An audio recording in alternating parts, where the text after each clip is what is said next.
D'abord, bonjour à tous.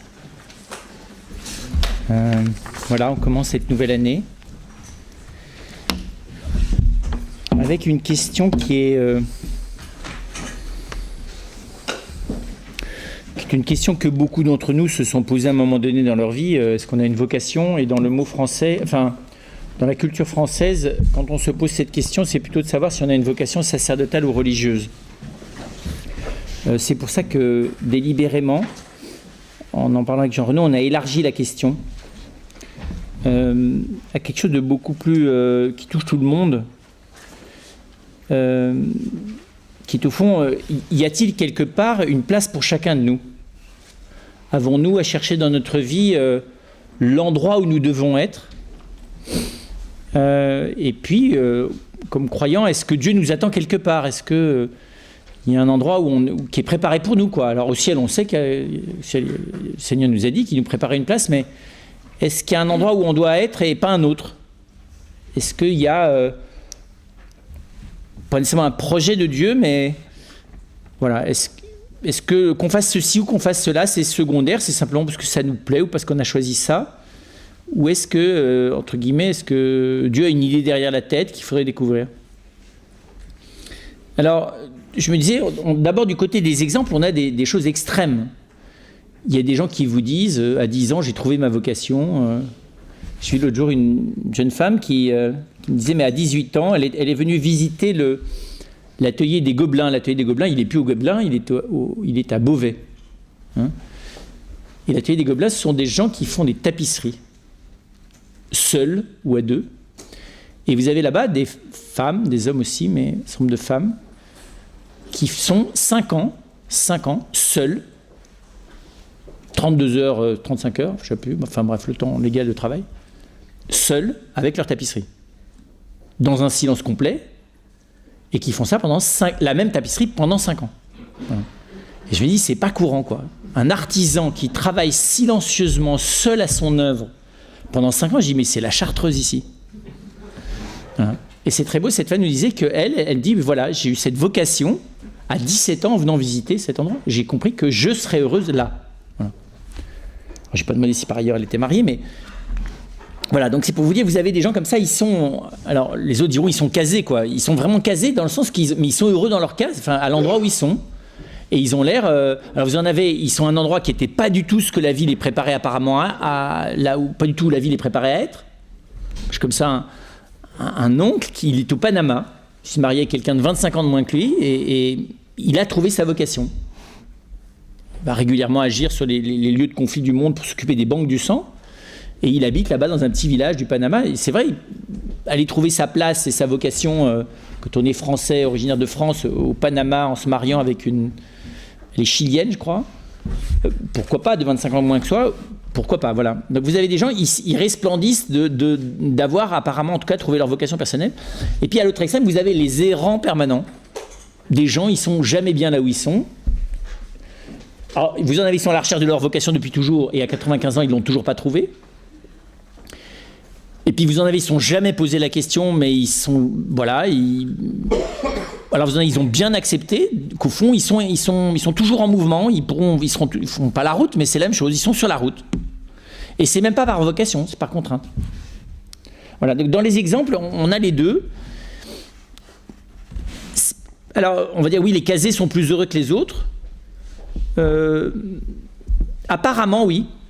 Ensuite, quand on connaît en profondeur les uns les autres, c'est pas si simple, parce que vous avez des casés qui n'arrivent plus à sortir de leur case, c'est-à-dire qu'ils étaient très heureux dans leur vocation, puis tout d'un coup, à 60 ans, c'est le séisme total. Tout semblait parfaitement organisé dans leur vocation, et puis tout s'effondre, tout. Alors des fois, c'est parce que c'est évidemment, de l'extérieur, on va dire c'est des mauvaises gens, c'est bien fait pour eux. Mais c'est pas si simple. Et puis alors évidemment, on peut faire la même chose du côté des spiritualités. Il y a aussi des spiritualités extrêmes. Alors les deux extrêmes, c'est ceux qui vont vous dire, il y a un plan de Dieu et tu as intérêt à bien le deviner parce que de toute façon, il n'y a qu'une seule place pour toi. Et si tu la rates, c'est l'horreur. Et puis vous avez l'autre extrême qui est de dire, de toute façon, il n'y a pas de plan, Dieu improvise, quoi, en gros. Tu suis l'Esprit Saint et tu n'as pas de vocation. Tu as juste à faire ce que tu peux. Et de toute façon, Dieu, il n'a rien prévu pour toi. Parce que Dieu, il est éternel, que c'est pas du tout son problème de prévoir. Par contre, il t'accompagne, quoi que tu fasses. Ce qui n'est pas faux non plus. On avait discuté une fois de savoir si Dieu a un plan. On en parlera. En fait, Dieu, voilà, le mot plan ne correspond pas, mais que Dieu est un dessein, un propos, une intention. Qu'est-ce que ça veut dire? Et puis évidemment, les choses les plus dures, c'est quand on a cru qu'on avait une vocation. Et puis qu'apparemment, la vie vous l'explose en morceaux, quoi. Et que vous n'y êtes pas nécessairement pour quelque chose. Vous avez cru que c'était l'homme de votre vie, sauf que 5 ans après l'avoir épousé, et attendre avoir eu un enfant de lui, il meurt.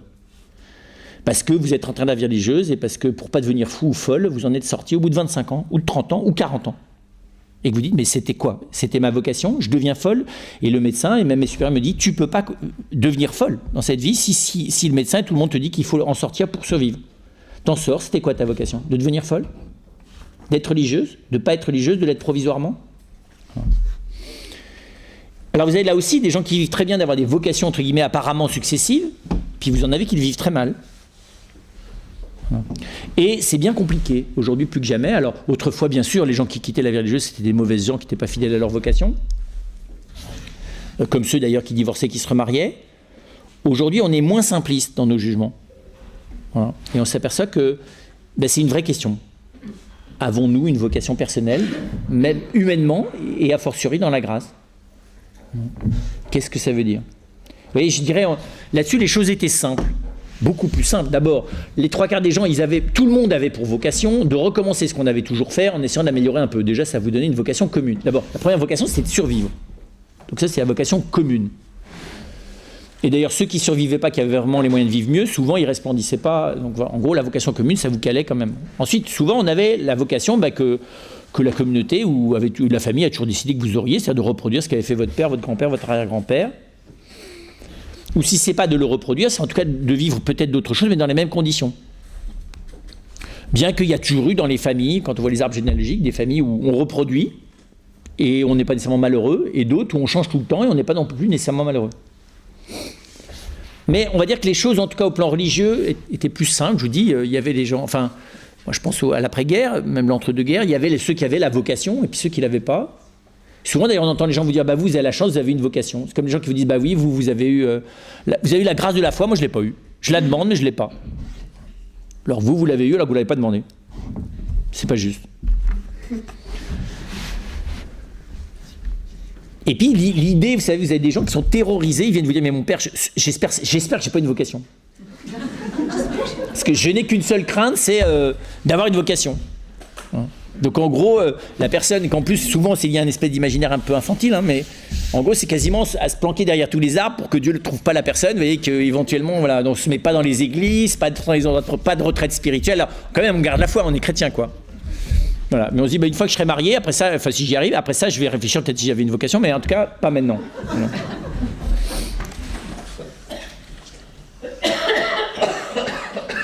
Alors, du coup, comment on réfléchit là-dessus? Parce que l'Église, là-dessus, vous n'avez pas un bouquin qui nous dit, on va vous expliquer exactement ce qu'il en est, avec petit mode d'emploi, du repérage diagnostical, en gros, de la vocation. Ça. Certains ont beau faire et certaines ont beau faire des exercices de Saint-Ignace ou toute autre méthode de discernement. Il y en a où ça marche magnifiquement, ils sortent de là, ils sont tout au clair, puis vous en avez, ils sont encore plus confus qu'à l'entrée. Et c'est pas des mauvaises gens, et c'est pas parce qu'ils n'ont pas bien prié. C'est pas vrai. Là encore, nos visions simplistes, vous voyez, de dire, oui, si ça marche pas, c'est ta faute, quoi. Est-ce que c'est censé marcher? Mais c'est pas parce que ça marche chez certains que c'est pas bien non plus. Vous en avez, ils ont vraiment, Jésus leur a dit, ils ont entendu, suis-moi, quoi. Et puis ils l'ont suivi, et puis ils se sont pas trompés, et puis ils se sont pas posé de questions depuis. Alors, qu'est-ce qu'on peut dire? D'abord, humainement. Humainement, on peut dire quand même qu'on a des dispositions. Si vous ne savez pas vous servir d'une raquette de tennis et que vous ne la différenciez pas d'un râteau, vous ne serez pas grand tennisman. Ce n'est pas une vocation. Donc on a des vocations où ce n'est pas possible. C'est déjà pas mal d'ailleurs. Mais des fois d'ailleurs ça correspond exactement à ce qu'on aimerait faire. On aurait voulu être pilote de chasse, manque de chance, on est hautement myope. Raté, fini. On aurait voulu être plongeur, manque de chance, on a un souffle au cœur, c'est réglé. J'ai un frère là, je me suis à Corbara, tout d'un coup il allait pas bien, il était chez le médecin lui a dit c'est fini la plongée. Alors il me dit, j'aurais préféré pas le savoir, comme ça peut-être que je serais pas mort d'ailleurs. Mais le risque étant, maintenant qu'il sait qu'il y a un risque, de je sais pas trop quoi, qui n'est pas très élevé, mais enfin, qui est quand même assez important, prudentiellement il peut plus. Il me dit, j'aurais jamais dû aller voir le médecin. J'aurais vécu avec le risque. Voilà, donc il y a des dispositions. Et puis vous avez aussi des gens qui sont surdoués, en violon, en musique, qui ont l'oreille absolue. qui gouvernent depuis qu'ils sont petits, tout ce qui leur tombe sous la main et qui sont très bons en management du coup. Voilà, ça dépend. C'est des gens qui n'ont jamais réussi à gouverner, mais ils sont très très bons pour conseiller ceux qui gouvernent, en faire ce qu'ils veulent d'ailleurs aussi, des fois. C'est des dispositions, chacun son truc. On n'a pas tous des dispositions à être chef, on n'a pas toutes les dispositions à être second, on n'a pas tous des dispositions à être chercheur, on n'a pas toutes les dispositions à analyser, on n'a pas tous les mêmes dispositions à avoir des intuitions, de la créativité, de l'innovation, de la patience, on n'a pas les mêmes dispositions. Et il y en a du côté de la créativité des dispositions, et il y en a du côté même moral. Vous avez des gens, ils sont plus naturellement patients. C'est une chance pour eux. Ils n'ont pas nécessairement beaucoup de vertus de patience, mais comme ils ont une bonne base, là, avec un petit peu de vertu, ça passe. L'autre, il a beaucoup de vertus, mais comme il a une impatience congénitale, héréditaire, absolument irrépressible, bah, ça ne se voit pas. Parce qu'en 20 ans, eh bien, il arrive simplement à s'énerver au bout d'une demi-heure. Alors qu'avant, c'était au bout de 45 secondes, et donc c'est un saint. Alors que l'autre, qui a plutôt lymphatique et lent, il s'énerve rarement, une fois tous les 2 ans. Vous allez dire, oui, l'un est patient, l'autre pas, non. Le plan de la vertu, c'est pas vrai. Voilà. Donc les dispositions, on apprend à les connaître, c'est notre caractère, c'est notre tempérament. Vous faites de l'énéagramme, vous faites de la graphologie, vous faites de l'astrologie, ça vous donnera vos dispositions. Même en observant d'un peu près. Il y a des dispositions massacrées par l'éducation, il y a des dispositions favorisées par l'éducation. Hein. Mais quand vous n'avez pas de disposition, vous aurez beau avoir toute l'éducation qu'on voudra, ça ne poussera pas. D'accord ? Vous êtes nul en calcul, vous êtes nul en calcul. Si vous ne mémorisez pas, vous serez... Moi, je veux bien, je suis incapable de mémoriser un texte, je ne serai jamais comédien au théâtre. J'aurais bien aimé, mais il faudrait avoir... Alors si, quand tu auras des petits écouteurs dans l'oreille qui vous soufflent les trucs, mais voilà, incapable. Au bout de 3 lignes, je ne mémorise pas, je change le truc, je raconte autre chose. Et le théâtre, c'est pas de l'improvisation, non. C'est vraiment quand même, il faut dire le texte. Enfin, vous ne pouvez pas jouer les grands classiques si vous ne mémorisez rien. Ensuite, donc ça joue. Ensuite, il y a la compatibilité de ces dispositions avec le milieu. C'est-à-dire que vous pouvez avoir l'oreille absolue, sauf que vous habitiez au milieu du Darfour et qu'il n'y a pas de violon, il n'y a pas de musicien, il n'y a rien. Voilà. C'est le Mozart qu'on assassine de Saint-Exupéry. C'est-à-dire que, voilà. Et vous avez des gens qui avaient des dispositions moyennes, mais ils sont nés dans un environnement où on a cultivé au maximum les dispositions qu'ils avaient. Et ils s'en sont sortis. C'est pas des génies, quoi. Type, il était vraiment pas fait pour être chef. Mais comme son papa a décidé qu'il serait chef, qu'ils sont chefs depuis 15 générations, eh ben, il a été formé à être chef depuis qu'il est petit. Alors, c'est un pas très bon chef, mais voilà, il fait avec, puis il est quand même chef. Alors qu'il y avait, si ça se trouve, un type absolument génial, sauf que le gars, dès le début, il est devenu chef de gang, maintenant il est à Fleury-Mérogis, il n'en sortira pas avant 20 ans. Enfin, c'est réglé. Donc il y a les dispositions, et puis il y a ce qu'en fait l'environnement dans lequel je suis, ou ce que j'en fais avec l'environnement dans lequel je suis. Et on voit bien que la rencontre entre les dispositions et l'environnement joue beaucoup sur la vocation future. On est obligé de le reconnaître.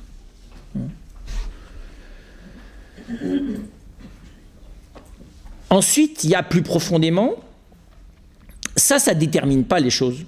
Il y a aussi mes choix. Et donc, oui, il y a mes dispositions, elles vont me permettre d'exercer un métier plutôt qu'un autre. Mais ce n'est pas parce que j'exerce un métier dans lequel j'excelle que je suis heureux dans ce métier. Hein, vous avez des gens qui sont très doués, qui ont cultivé leurs dispositions, qui sont des virtuoses. Souvent, d'ailleurs, vous avez beaucoup de virtuoses qui ne sont pas heureux. D'ailleurs, souvent, le véritable artiste, il aime ce qu'il fait. Le virtuose, c'est quelqu'un qui techniquement est arrivé au top niveau, mais il n'a pas d'âme. Enfin, il n'a pas d'âme. C'est pas son truc, en fait. Bizarrement. C'est son truc techniquement, mais c'est pas son truc quant à lui. Voilà. Et c'est pas toujours compatible. Et donc, on voit bien que le philosophe dira la vraie vocation, elle n'est pas dans l'ordre du faire, du sport, de l'art. Il y a une part de vocation là-dedans, mais ce n'est pas une vocation. Quelqu'un qui dit « ma vocation, c'est d'être metteur en scène ou d'être comédien », non, ce n'est pas ta vocation. C'est ton métier, tu étais vraiment fait pour ça. Et tu as eu la chance de pouvoir développer ce pourquoi tu étais fait. La vocation au sens très profond du terme, si on doit en parler en philosophie ou si vous voulez au plan humain, c'est la vocation à être soi-même. Ça, c'est une autre paire de manches. Parce que je peux passer ma vie à me fuir en étant un grand musicien. Et à me chercher, et à jamais me trouver d'ailleurs, parce que finalement, ça m'arrange de ne pas me trouver aussi. Et donc, c'est pas facile d'admettre et de découvrir que finalement, la vocation humaine, ou ma vocation, c'est d'apprendre à être moi. D'apprendre à être ce que je suis, ma personne, d'apprendre à devenir ce que je suis. Et ça, ça se dépiste pas. Bizarrement, là, il n'y a pas de disposition. Alors, il y a des choses qui peuvent m'en empêcher. Hein. L'aliénation, le handicap structurel, les circonstances, voilà, il y a des circonstances, des conditions d'existence qui rendent extraordinairement difficile l'accès à soi-même. Et on est dans un monde d'ailleurs, dont je me dis de plus en plus que sa logique systématique ou systémique est à la frontière de la maltraitance. C'est-à-dire qu'en gros, on est dans un monde qui rend de plus en plus difficile l'accès à soi, donc l'accès à sa propre vocation. Parce que de toute façon, on a tellement d'autres choses dont il faut s'occuper avant de pouvoir être tranquillement face à soi-même, que le moment où on y est, on est dans un état d'angoisse absolument innommable, et donc on n'y arrive pas. On est dans un monde qui avoisine désormais la maltraitance, pour être très précis. Mais voilà, en tout cas, la vocation profonde de l'homme, c'est ça. Et c'est pas simplement d'être soi, c'est aussi les lieux d'engagement radical de soi, ce que j'appelle les alliances. Et il y a un lien entre les choix, les alliances, qui deviennent des alliances structurelles à mon existence. Il y a des gens avec qui je suis en alliance provisoire, puis il y a des personnes qui deviennent structurelles à mon existence. Et réciproquement d'ailleurs, parce que sinon ça ne dure pas. Et on voit bien que la personne n'émerge pas que par elle-même, elle émerge aussi à travers les relations qu'elle noue de manière durable. On peut dire qu'au bout de quelques dizaines, trentaines, quarantaines d'années d'existence, on voit bien que ce que nous devenons en profondeur, là où notre vocation à être nous-mêmes s'accomplit, c'est aussi grâce à les quelques personnes, et elles ne sont pas nombreuses, ça s'appelle les amis au sens très fort du terme, ou les quelques personnes qui ont accepté aussi de devenir grâce à nous. Voilà. Alors, des fois, on a rencontré personne et on fait ce qu'on peut, et on verra, heureusement, il y a la grâce de Dieu. Et c'est pas facile, d'ailleurs, d'être soi sans que ça puisse se nouer dans un face-à-face avec quelqu'un qui m'aide à être moi-même. Parce que l'amitié, c'est la relation par laquelle, la relation interpersonnelle humaine forte, appelez-la comme vous voulez, c'est celle dans laquelle, précisément, chacun accepte d'accompagner l'autre dans l'émergence de sa vocation à être soi. Personnellement, je ne pense pas que ça puisse émerger seul. Ça émerge, mais partiellement. Vous avez des gens qui... Alors, sauf, on va le voir avec la grâce de Dieu, mais la grâce de Dieu, c'est fini, elle me met en relation avec les autres de toute façon. Et puis, peut-être, ce qu'il y a d'ultime dans la vocation, c'est l'héritage. Hein, on voit bien une vie humaine pleine, on se dit... oui, c'est quelqu'un qui est allé au bout de lui-même, c'est quelqu'un qui transmet aussi quelque chose. C'est-à-dire que dont l'existence a eu une fécondité. Ça peut passer par une œuvre, mais vous voyez, l'autre jour, je lisais un livre sur Rimbaud. Je ne connaissais pas Rimbaud. Je ne savais pas qu'il était aussi odieux, cet homme. Moi, j'aimais Rimbaud, parce que je l'avais lu. Mais je n'avais pas vu ce qu'il en était de son être, de sa personne. Alors, il est mort d'ailleurs en revenant auprès de sa mère, qui n'a cessé voilà, vis-à-vis duquel il n'a cessé d'être odieux, et qui a continué à l'attendre et qui l'a accompagné jusqu'à sa mort. Mais c'est un être, enfin, ce que j'en ai lu, qui était pas loin d'être vraiment odieux. Depuis la jeunesse. Mais odieux, si vous voulez, à être méchant, agressif, cassant, arrogant, enfin, les pires êtres qu'on ait jamais connus, quoi. Par contre, il était surdoué. Et bizarrement, son arrogance n'a pas empêché son hypersensibilité, sa créativité. Mais il était tout sauf sympathique. Il était détestable. D'ailleurs, il a fini, même avec la seule personne qui avait choisi de le supporter durablement, qui était son ami Verlaine, par se brouiller, plus que se brouiller, hein, se déchirer leur relation. Voilà. Donc c'est pour vous dire, et donc je me disais, qu'est-ce qu'il a transmis Rimbaud ? Il a transmis une œuvre, mais en fait il n'est pas dans son œuvre, si ce n'est par voie négative. Quand on découvre la vie de cet homme, il n'est pas là. Il y a quelque chose de lui qui est là-dedans, qui est une espèce d'hypersensibilité à la moitié de la folie, dans laquelle se reconnaît une part de nous. Mais il a quand même vécu la moitié de sa vie dans une errance sans aucune signification, et il est mort dans des conditions sordides. D'une gangrène à la jambe. Après avoir trempé dans une espèce de... Ça m'a beaucoup impressionné. Vous voyez, alors que moi j'étais dans le... Comme quoi on se construit des mythes, c'est comme les saints, ils n'ont pas du tout la même tête, alors dans l'autre sens, hein, entre vue du terrain et vue telle que les imaginent, les gens qui écrivent leur vie, et qui évidemment rêvent ce que ces saints auraient dû être. Et donc je me disais, mais au fond c'est ça, c'est-à-dire que la plénitude d'une vocation humaine, c'est quand quelqu'un est parvenu à être lui-même, et à apporter au plus de personnes autour de lui quelque chose qui les aide elles-mêmes à devenir elles-mêmes. C'est ça d'ailleurs normalement la sainteté. Enfin, pas nécessairement canonisée, hein, mais même sur le plan humain. Les héros ne sont pas toujours des gens ni enviables ni sympathiques. C'est des fois les gens d'un moment qui ont saisi une occasion, mais qui ne sont pas nécessairement des gens sympathiques et des gens qui ils ont laissé un geste, ils ont laissé une trace esthétique. Ça ne veut pas dire qu'ils ont laissé quelque chose d'eux-mêmes en profondeur. C'est pas grave, ça fait partie de la providence divine et ceux qui fabriquent les mythes s'en servent. Parce qu'un héros, si vous n'avez pas quelqu'un pour écrire son geste, vous voyez, ça ne donnera rien. La sainteté solitaire, c'est fécond. Mais l'héroïcité sans spectateur, ça vaut rien. Non. Ça ne s'oppose pas. Hein. On peut être à la fois saint et héroïque. Pour être canonisé, il faut avoir des vertus héroïques. Et donc, la question est, dans un regard dernier, si vous voulez, de philosophie, qui intègre la dimension religieuse, hein, mais sans regarder encore l'Évangile, on peut dire, oui, il y a sans doute, chaque personne humaine doit essayer de chercher l'endroit providentiel où elle peut être pour contribuer au bien du plus grand nombre. Oui, ça c'est normal, ça. Chercher à quel endroit je peux faire le plus grand bien possible et bénéficier moi-même du plus grand bien possible. Ça, oui. Donc, au fond, s'il y a une vocation dans la personne, c'est vraiment celle dans laquelle elle est le plus proche, voilà, au plus avancé possible de la manière dont elle peut à la fois bénéficier du bien que sont les autres et qu'est Dieu, dans une relation religieuse, hein, naturelle, et en faire bénéficier les autres. Et donc c'est vrai, et donc ce sont ces figures qui ne sont pas pour moi des figures de héros, mais ce sont des témoins, il y a des témoins d'humanité. Les saints le sont, pas toujours d'ailleurs, hein. Il y a des saints qui ne sont pas toujours des témoins d'humanité à première lecture. Vous lisez le curé d'Ars, et vous lisez la vie du curé d'Ars, à mon avis, si vous n'êtes pas chrétien, c'est difficilement diffusable comme exemplarité. Type entre les pommes de terre qu'il mange, le démon qui l'embête tout le temps, la vie un peu rabougrie dans laquelle il a vécu au lycée, vous voyez, tout le bien qu'il a fait, c'était à l'intérieur. Hein. Tenant, voilà. Mais c'est autre chose, on n'est pas au même niveau. Hein. Au niveau humain, vous en avez où c'est les deux, mais pas tous. Nicolas de Flux non plus, c'est un peu spécial Nicolas de Flux, c'est spécial. Une vie pas très, enfin, oui, exemplaire quand on a une bonne lecture chrétienne, quoi.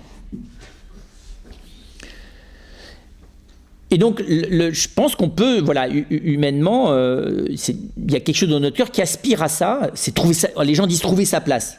Il ne s'agit pas de trouver une place. En gros, il s'agit de la créer, la place. Que je trouve provisoirement une place qui va m'aider à la fabriquer, la mienne, peut-être. C'est vrai, d'ailleurs. Quand dans ma famille, dans mon entreprise, j'ai une place qui est la mienne, oui, le problème, c'est de s'attacher à la place pour se dispenser de s'en fabriquer une. Mais d'une certaine manière, il n'y a que du sur-mesure dans l'ordre de la place humaine. D'accord ? Alors, que j'ai besoin de place standardisée en attendant de trouver la mienne, ça c'est sûr. Parce que si on ne vous a jamais laissé de place nulle part, c'est sûr que vous allez avoir du mal. Mais des fois, non. Vous avez des gens qui ont fini par par trouver leur chemin parce qu'on ne leur avait pas donné de place. Sans d'ailleurs être obsédé par s'en faire une. Ou s'en trouver une.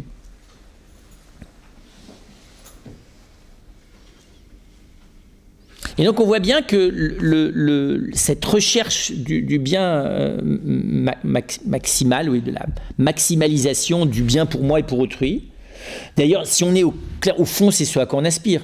Ce qu'Aristote appelait l'aspiration au bonheur, c'est ça. Qui n'aspire pas, s'il avait la liberté des moyens, pour être un endroit où il est heureux et où il permet aux autres de le devenir. Bon. Voilà. Alors quand on regarde l'Évangile, Jésus est, comment dire ça, pas du tout sur ces terrains-là. Voilà, vraiment pas du tout. Enfin, l'exemple typique, c'est Pierre, si vous voulez. Pierre a aucune disposition à ce qu'il va faire par la suite. Et d'ailleurs, Jésus le lui fait clairement comprendre, puisqu'il lui dit, c'est très bien, tu as pêché des poissons, maintenant ça va être des hommes. Alors vous allez me dire, ouais, c'est une vocation, je ne suis pas sûr que Pierre l'ait bien compris. D'ailleurs, on voit bien, après la résurrection, Pierre repart pêcher des poissons. Et on ne voit pas tellement Jésus, on voit plutôt Jésus sortir les gens de leur vocation humaine. Des vocations, mais celle de Pierre n'était pas mauvaise, hein. Faisait du bien Pierre. Pierre, c'est pas Matthieu, pas publicain Pierre. Et donc là, il y a une vraie question. C'est pas ce registre. Et d'ailleurs, si vous regardez de près, il y a dans l'Évangile, en tout cas, moi je ne vois qu'une seule vocation. Il n'y en a qu'une, c'est suis-moi. Bizarre d'ailleurs, Jésus ne dit pas ta vocation c'est. Le seul appel du Christ, c'est suis-moi. Il n'y en a pas d'autre. Je me disais, mais ou je me suis trompé, mais vous me direz si vous trouvez, est-ce qu'il y a quelque part où Jésus dit ta vocation c'est ça? Je lui dis à Pierre, oui, tu vas pêcher des hommes. Je lui dis, et la deuxième fois il reprécise, c'est un caillou sur lequel je vais bâtir mon assemblée, ce qui est encore plus clair. Je ne pense pas que ça ait été beaucoup éclairé Pierre non plus, d'ailleurs. D'accord ? Et donc le seul qui a une vocation qui est définie 2 fois dans l'Évangile, La relation, d'ailleurs, c'est très bizarre de dire à quelqu'un auquel on vient de dire que sa vocation, c'est de consolider les autres, quelques minutes plus tard, que c'est un Satan qui doit s'éloigner. Parce que vous savez, c'est dans la foulée qu'il lui dit Satan. Puis Pierre, comme solidité, on le vérifie le vendredi saint. Donc voilà, il y a un truc là. C'est que Jésus ne s'oppose pas à cette question-là. Jésus n'a jamais dit que c'était pas bien d'être charpentier. Il est défini comme le fils du charpentier. Jésus ne dit pas qu'il n'a pas de vocation, il a un métier. Mais c'est très clair, je me disais, au fond, c'est très clair. L'appel, il n'y a qu'un seul appel, c'est suis-moi. C'est pas sois religieux, sois prêtre ou marie-toi. Ou je t'ai préparé de toute éternité le mari que tu vas épouser. C'est pas du tout. On n'est pas du tout dans ce registre-là. Jésus ne. D'ailleurs, si vous regardez de près, il donne sa place à personne, Jésus, sauf auprès de lui. C'est très étonnant. On voit pas du tout le Christ. Il n'appelle pas à devenir enfant de Dieu, il dit qu'on l'est. C'est pas pareil. Par contre, il dit suivez-moi, mettez-vous à ma suite. Ça oui. Écoutez ma parole. Tout est dans la relativité. Il n'y a qu'une seule vocation, c'est de se mettre en relativité à lui. Alors, précisément, c'est ça qui est intéressant, c'est qu'il y a des degrés. Dans cette, d'abord dans l'appel du Christ, il appelle, parce qu'il ne dit pas à tout le monde suis-moi. Mais par contre, c'est très intéressant de voir que tous ceux auxquels il s'adresse, il initie en eux ce qui va avoir comme fruit de le suivre. C'est tout simple, il leur adresse la parole. Donc la première vocation auquel le Christ appelle ceux auxquels il s'adresse, c'est à l'écouter. C'est assez simple. Hein.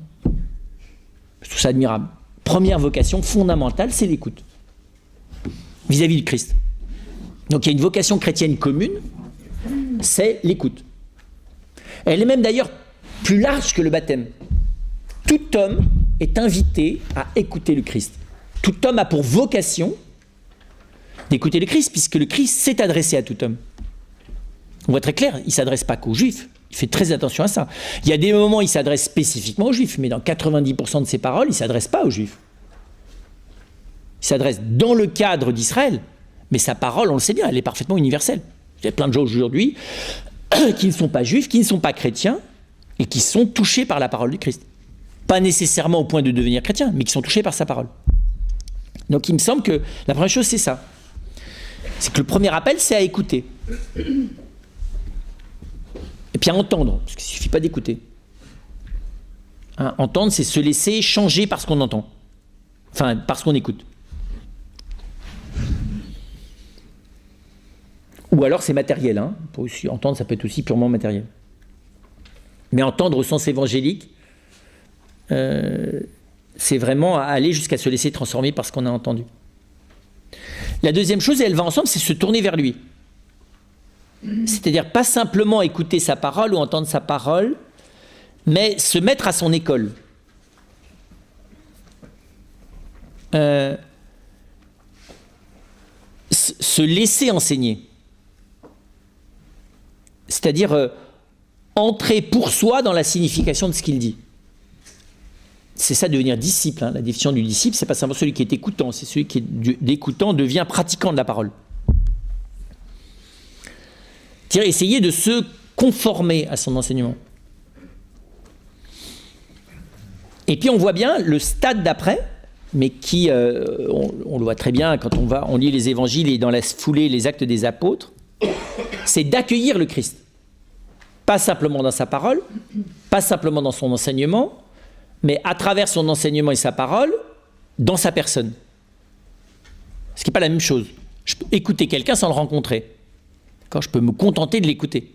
Je peux me contenter de vouloir entendre son enseignement. C'est autre chose que de laisser ce qu'est la personne qui me parle, par ce qu'elle vit, changer ma propre existence. Vous voyez, c'est pas pareil. Du coup, c'est la vie du Christ qui se met à impacter la vie de ceux qui se contentent pas de l'écouter, de se mettre à son école. La plupart des disciples sont restés aux 2 premiers stades. Et les apôtres sont au seuil du 3e, sont invités à l'accueillir. Hein, puisque d'ailleurs, il est dit, je ne sais plus si c'est dans Saint Marc ou dans Saint Luc, ou Matthieu, il les a choisis pour être avec lui. Être avec lui, c'est partager la même vie que lui. Et on voit bien que, comment dire ça,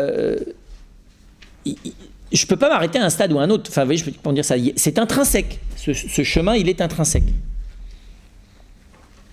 Et donc, c'est d'aboutir à la rencontre. Et à la communion. Et progressivement même au partage de la même existence. Hein, c'est très clair.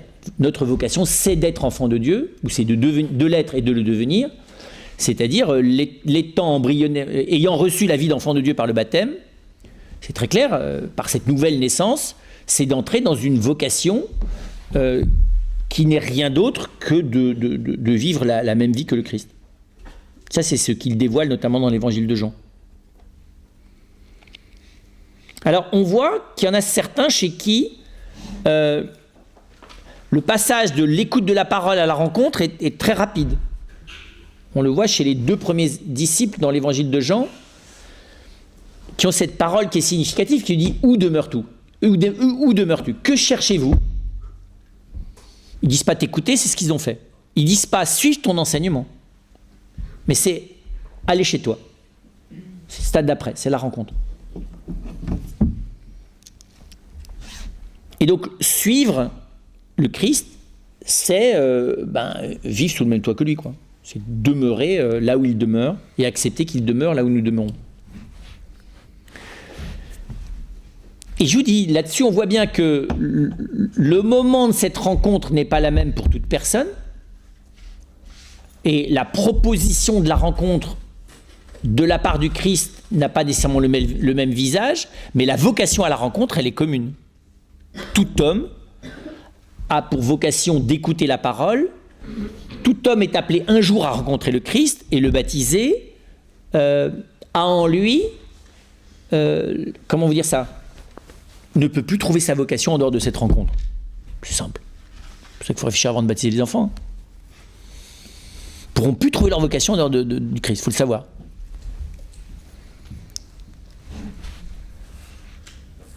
Mais si ça se trouve, si vous ne les baptisez pas, ils n'auront pas la possibilité de commencer à vivre cette rencontre. Vous avez des enfants, ils rencontrent le Christ à 3 ans. C'est impressionnant. Pourquoi Jésus fait ça, j'en sais rien. Mais vous avez des enfants à 3-4 ans. Alors des fois, c'est bizarre.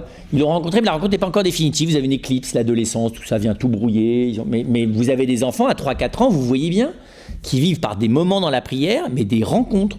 Ce qu'ils viennent vous dire, c'est dans aucun bouquin de théologie, quoi. C'est même pas ce que vous leur avez dit au catéchisme, c'est pas ce qu'ils ont entendu à l'école, c'est pas ce qu'ils ont entendu de la maîtresse, ni de leurs parents. Ça n'a rien à voir. C'est vraiment la rencontre avec le Seigneur. Et donc on voit bien que la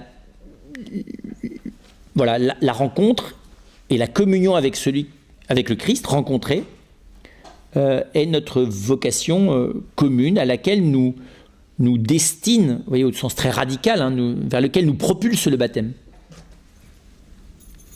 Alors, c'est là que c'est étonnant, ce qu'on appelle les gens qui ont une vocation, au sens où qui se sont sentis appelés. Alors c'est très bizarre, vous avez des gens qui l'ont, c'est une vocation charismatique, parce que vous avez des gens, ils n'étaient même pas à l'écoute de la parole de Jésus. Paul, par exemple. C'est bizarre, la première rencontre. Jésus, si vous voulez, l'invitation à l'écouter était un peu brutale, si vous voulez. Quand vous êtes en train de marcher, que vous êtes terrassé, et que tout d'un coup, vous entendez quelqu'un qui dit « Maintenant, t'arrêtes de me persécuter », vous évitez difficilement, si vous voulez. Et donc, c'est très impressionnant chez Paul. Il y a une rencontre qui est charismatique. Et elle n'est pas la rencontre définitive de Paul. Vous voyez, cette rencontre a trouvé en lui une certaine disponibilité. Il ne faut pas non plus rêver. C'est quand même un homme qui était à la recherche de Dieu, selon des voies qui n'étaient pas les bonnes, mais non pas celle du judaïsme, mais celle d'un pharisaïsme durci et persécutant le chrétien. Mais c'est très impressionnant de voir que c'est vrai qu'il y a des gens qui vivent une conversion et une rencontre charismatique. Ce n'est pas la rencontre définitive, celle-là, parce qu'elle peut passer. On sait bien d'ailleurs, des fois on a la nostalgie de la ferveur de sa conversion parce qu'elle a été un peu charismatique. Par contre, c'est vrai que vous avez aussi des personnes où c'est pas charismatique, mais où un certain mûrissement de l'âme aboutit à une vraie rencontre et un vrai appel. Vous avez notamment on voit bien, vous avez des enfants qui tôt ont eu la chance d'avoir un vrai éveil à la vie chrétienne et qui, de manière non charismatique, à un moment donné, cette écoute du Christ mûrit en rencontre. Et où la vocation sacerdotale ou la vocation religieuse apparaît dans le mûrissement de cette rencontre. Et puis vous avez ceux chez qui c'est ce que disait Jean-Paul II, hein, qui dit qu'il n'avait jamais ressenti d'appel spécifique, mais où finalement la rencontre, donc et suivre le Christ de près, se fait sans avoir vécu d'un appel. Et donc c'est ça qui est intéressant, parce que on n'a pas à avoir la nostalgie quand on n'a pas reçu d'appel charismatique, à en avoir un, parce que ça veut dire que l'appel ou la vocation, ce à quoi nous appelle le Christ, se fait à l'intérieur d'un cheminement progressif. C'est une rencontre qui n'a pas nécessairement des moments, je vous dis, charismatiques. C'est ce qui est différent avec les rencontres humaines. Enfin, c'est très étonnant, ça existe aussi. Moi, j'ai plusieurs fois des gens comme ça qui, après un long détour, des fois même après avoir été mariés une première fois, puis avec un reviennent sur un amour premier. Pas par nostalgie. Des gens qui ont été là tout au long de leur vie, entre guillemets, dans le paysage, et qui s'avèrent dans la durée, en fait, quelque chose d'un lien beaucoup plus profond. C'est tout à fait différent d'ailleurs de gens qui se sont décidés de se marier quand ils avaient 15 ans, quoi. Ouais, c'est pas du tout les mêmes chemins. C'est des gens qui se connaissent des fois d'aussi longtemps et puis qui, à 30 ans, 40 ans, s'aperçoivent qu'en fait, voilà, le lien déterminant, d'ailleurs des fois c'est des gens mariés qui restent mariés, mais qui s'aperçoivent que, voilà, il y a un lien d'amitié qui va jouer un rôle déterminant. C'est d'ailleurs pas vrai simplement entre un homme et une femme, ça peut être entre deux hommes, entre deux femmes, ou des gens qui ont été là dans le paysage et qui tout d'un coup sortent du paysage, dont on s'aperçoit que le lien s'est fabriqué sans qu'on s'en aperçoive nécessairement de manière consciente, mais en profondeur. C'est une petite analogie, hein. C'est pour dire que la modalité selon laquelle se vit cet appel à la relation avec lui, à la vie avec lui, au partage de son existence, et même d'ailleurs progressivement, on le sait bien, à l'intégralité de vivre la vie du Christ, puisque de toute façon, au ciel, c'est ce qui sera. Ce qu'on n'aura pas encore tout à fait vécu sur la terre, on aura un temps d'intensification face au mystère de Jésus, ça s'appelle le purgatoire dans la tradition chrétienne. C'est simplement le moment où on percevra le décalage qu'il y a entre ce à quoi on est invité et ce qu'on a vécu jusque-là, et où le désir de vivre ce qu'on a à vivre brûlera notre cœur au point de nous en rendre capables. Et donc c'est intéressant de voir que comment vous dire ça, la vocation chrétienne donc, elle n'est pas d'abord de savoir si j'ai ceci ou cela à faire. Elle est de découvrir que ma vocation c'est le Christ.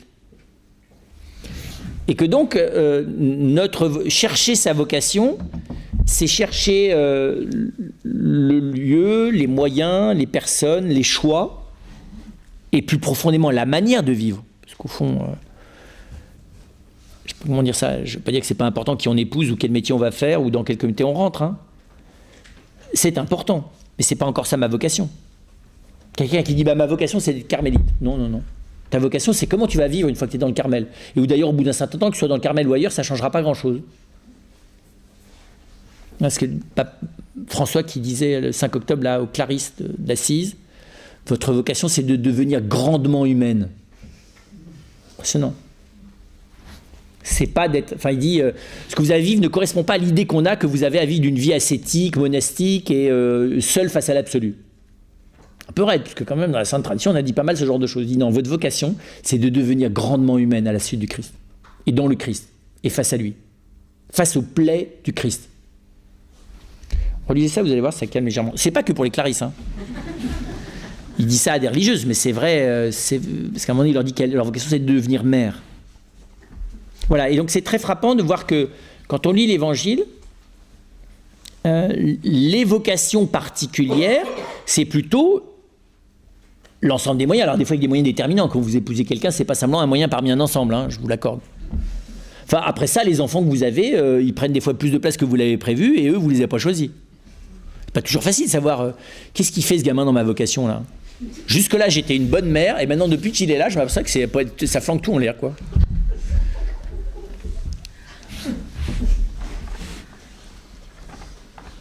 Voilà, donc avant de dire ma vocation c'est 3 petits points, il faut faire très prudent. Non, il y a des éléments que j'ai choisis et qui, à l'expérience, m'aident à vivre de cette rencontre et communion progressive avec le Seigneur et avec mes frères, dans la lumière du Christ. Alors, c'est pour ça que je dirais que c'est très beau d'ailleurs, hein, que l'Esprit Saint est là à nous aider dans le choix. La vocation chrétienne, personnelle, Elle est inséparable du cheminement avec l'Esprit Saint. Donc c'est pas d'abord de savoir quelle case il faut que je coche. Si je vais vivre à la campagne, s'il faut que j'aille dans un autre pays, si d'abord je dois faire tel ou tel métier, et si on doit avoir 3 ou 4 enfants. C'est pas d'abord ça. C'est beaucoup plus radical. C'est au fond d'être à l'écoute de la vie de Dieu, ça s'appelle l'Esprit Saint. Parce que l'Esprit Saint, c'est la vie de Dieu mis à disposition de mon discernement prudentiel. C'est pas mal, non? C'est vrai, c'est ça l'Esprit Saint. C'est vrai, mais je rigole pas du tout. C'est la vie de Dieu qui vient s'installer à l'intérieur des déambulations compliquées de mes discernements. C'est absolument admirable. Pas seulement le Christ. Christ nous envoie l'Esprit Saint. Alors vous allez me dire, ouais, mais on fait comment pour savoir qu'il y a l'Esprit Saint? Ben, on sait qu'il est là. Vous allez me dire, ouais, mais j'entends rien. On ne vous a pas dit qu'il allait dire quelque chose. On entend sa voix, dit Jésus. Il ne dit pas qu'on comprend ce qu'il dit. On entend ça, on ne sait ni d'où il vient, ni où il va, donc on ne le voit pas arriver. Et on entend sa voix. Moi, j'aime beaucoup ça. Et il dit quelque chose, je ne comprends pas. Mais tu n'es pas censé comprendre. Tu es censé écouter la voix, pas le contenu. Puis évidemment. Alors, de temps en temps, par miséricorde charismatique, l'Esprit Saint nous dit quelque chose, parce qu'on est tellement voyant. Voilà. Mais normalement, c'est sa voix. Dieu parle à mon cœur. Mais pas pour que je le transforme en mode d'emploi, vous voyez, en petit 1, petit 2, petit 3, pour demander des comptes, bien sûr, après. Parce que ça n'a pas marché. Comme Ikea. Donc la relation de conseil du Seigneur, le don de conseil, c'est pas un conseil de prescription. Il y a des prescriptions, ça s'appelle les commandements. Et ma vocation, c'est d'y obéir, pour pouvoir m'unir au Christ. C'est ce que dit le Christ. Et l'ultime commandement, et celui qui rassemble tous les autres, c'est d'aimer Dieu comme il l'aime le Père, et de nous aimer les uns les autres comme il nous a aimés, et comme il nous aime d'ailleurs. Donc c'est très beau de voir que l'Esprit Saint m'accompagne dans le discernement sur les moyens qui vont me permettre de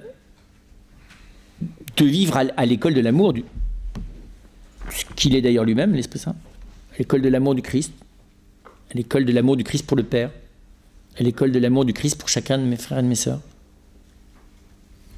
Et donc, c'est l'Esprit Saint qui va m'aider au discernement sur ce qui, dans les compétences qui sont les miennes, dans les capacités que j'ai, dans les personnes qui m'entourent, dans les situations que je vis, comment le vivre, comment choisir, que privilégier dans la lumière de l'amour.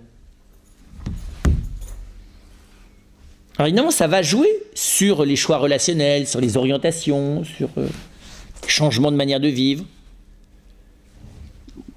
Mais ma vocation est plus dans le compagnonnage avec l'Esprit Saint que dans le contenu des choix. C'est pas indifférent que vous alliez vivre à Hong Kong ou que vous viviez à Paris. C'est pas indifférent que, parce que la situation familiale devient effroyable, vous décidez de vous séparer pour un temps de la personne que vous avez épousée il y a 20 ans. Bien sûr. C'est des choses qui comptent. C'est pas rien de choisir de changer son enfant d'école et de l'orienter vers autre chose que ce à quoi tout le monde aspire depuis 15 générations dans la famille. En admettant qu'en fait il sera super heureux et ici aussi super plus intelligent que tout le monde en étant électricien et pas polytechnicien. Difficile par moments, héroïque des fois. Ce qui est bête d'ailleurs, parce que, comme disait mon grand-père, il y a autant d'abrutis, il était polytechnicien, il y a autant d'abrutis à Polytechnique que partout ailleurs, en pourcentage. C'est normal. Les qualités humaines n'ont rien à voir avec les diplômes. Hein. Et donc, donc tout ça a de l'importance, mais ça a de l'importance, encore une fois. Ça n'a de l'importance que relativement à la manière dont ces choix vont me permettre d'intensifier la dépendance à l'égard de l'amour. Alors, vous voyez, là, on n'est pas bien ce qu'on dit, mais on a quand même la parabole des talents. La parabole des talents, ça ne regarde pas du tout la vocation. Ça regarde précisément la méprise sur la vocation. Vous savez bien, la parabole des talents, elle est centrée sur celui qui a peur. Le type auquel on a donné 5 talents, qu'il a fait fructifier en 10, il n'a jamais dit que c'était sa vocation. C'est-à-dire, le type, il dit, tu m'en as donné 5, je les ai casés, ça a donné 10, point. C'est une compétence. Par contre, ce qui touche son maître, c'est pas qu'il en ait gagné 10, c'est qu'il ait eu confiance. Dans la confiance que lui faisait le maître. C'est très beau. Il a fait confiance dans le mec qui lui donnait 5 talents, il les a fait fructifier, ça a donné 10. Par contre, le problème, c'est celui qui a peur. Celui qui a peur, c'est précisément celui qui doute de la confiance que Dieu lui fait. C'est l'angoissé permanent de sa vocation, celui qui doute. Qui est tout le temps en train de se demander s'il fait le bon choix. Enfin, pas maladivement, hein, mais par scrupule au sens moral, pas au sens maladif. Alors on voit, et malgré tout, hein, j'en viens à ça, il y a quand même 2 registres. Cette vocation, elle est à 2 niveaux. L'une qui est notre vocation à dépendre directement de l'Esprit Saint. Et ceux qui se payent le luxe, grâce à vous, les laïcs, d'une vie dans laquelle les moyens matériels sont directement au service de ça, c'est les religieux. C'est vrai. Nous, on est des nantis, c'est-à-dire que sur votre dos, on se paye les moyens, parce qu'on n'a pas les moyens de se les payer tout seul, non ? Mais évidemment, normalement, on est censé avoir des enfants pour contribuer à la création selon la transmission de l'espèce, quand même minimum, légal, normalement. Je ne sais pas si vous avez réfléchi à ça. Contribuer par son travail, enfin plein de choses, quoi. Voilà, valoriser intelligemment sur la logique humaine. Voilà. Mais les religieux, et les consacrés aussi, d'une autre manière, un peu différemment, mais les religieux, je mets les moines évidemment, les moniales dedans, hein. Les prêtres aussi, font toute forme de vie consacrée. C'est une vie dans laquelle, grâce à ceux qui sont consacrés par le baptême, mais qui ne se sont pas sentis appelés comme lieu d'épanouissement de leur relation à l'Esprit Saint directement à ces moyens-là, mais qui vivent, je vous dis, sur le dos des autres. Oui, parce que tout le temps qu'on passe à la prière, vous voulez passer à bosser, enfin, vous occupez de vos enfants. J'exagère, je caricature un peu, hein, mais parce qu'à la fin de notre vie, on sera tous dans la vie consacrée par la vieillesse. Donc, on n'a plus rien d'autre à faire que de prier. Donc, c'est vrai. Donc, le religieux, c'est simplement celui qui choisit d'être déjà vieux, plus jeune. Je suis très sérieux. J'ai eu ce sentiment très fort qu'à 20 ans, je passais directement à 75. Mais évidemment, quand vous devenez religieux, vous flinguez toute votre jeunesse, toute votre carrière. Voilà, tout. Vous flinguez tout. Enfin, c'est le Seigneur qui flingue. Il faut être clair, c'est très clair. Vous n'avez aucun droit, donc, ni à réaliser quoi que ce soit, ni à développer aucune compétence, vous n'avez aucun droit. Prête à des droits, c'est au moins celui d'exercer sa vocation pastorale. Le religieux, rien. Le type, il aurait pu être, je ne sais pas trop quoi, un prêtre, un évêque, un type génial, ou un père de famille, rien, et toute sa vie, il va balayer la cour, c'est tout. Parce que ses supérieurs ont décidé qu'il balayerait la cour. Alors l'Esprit Saint, des fois, se débrouille pour passer entre les lignes, hein, comme le frère André au Canada, là. Vous voyez pas, le frère André, c'est celui qui a fait fabriquer l'immense oratoire de Saint-Joseph. Il l'avait mis à l'accueil. Ils n'arrêtaient pas de lui dire qu'il n'a pas le droit de faire ce qu'il faisait, qu'il ne fallait pas qu'il sorte du couvent. Il essayait d'obéir le plus possible. Donc le bon Dieu a décidé pour lui, mais pour un que le Seigneur a réussi à faire sortir, vous voyez, de visible, enfin comment dire ça, à rendre visible dans la sainteté, vous en avez des centaines et des milliers quand on verra qu'on arrive au ciel, qui sont jamais sortis du fond de la cour. Et ceux qui choisissent ça de manière claire, c'est les Chartreux. Fini, enterrés, vous ne savez plus leur nom. Voilà, donc c'est pour dire que c'est une vie un peu spéciale, mais qui ne se vit qu'avec le luxe des moyens que nous donnent les autres. Voilà, et donc derrière le religieux, il vit clairement ça, parce qu'il lui semble de manière déraisonnable, prudentiellement, humainement, mais grâce à l'appel de Dieu et confirmé par l'Église, que ces moyens plus immédiatement liés à la vie de prière et à la dépendance à l'égard de Dieu et de l'Esprit Saint, ne seront pas des lieux de perdition, parce que s'il se trompe, ça sera des lieux de perdition, parce que qui veut faire l'ange fait la bête dans ces cas-là, et qu'il le vit en plus pas que pour lui, il le vit pour tous ceux qui ont la même vocation que lui fondamentalement, c'est-à-dire d'être consacrés par le baptême. D'accord ? La vie consacrée n'est que la visibilisation pour l'Église, c'est une vocation à la visibilisation pour l'Église de la vocation de tous, c'est tout.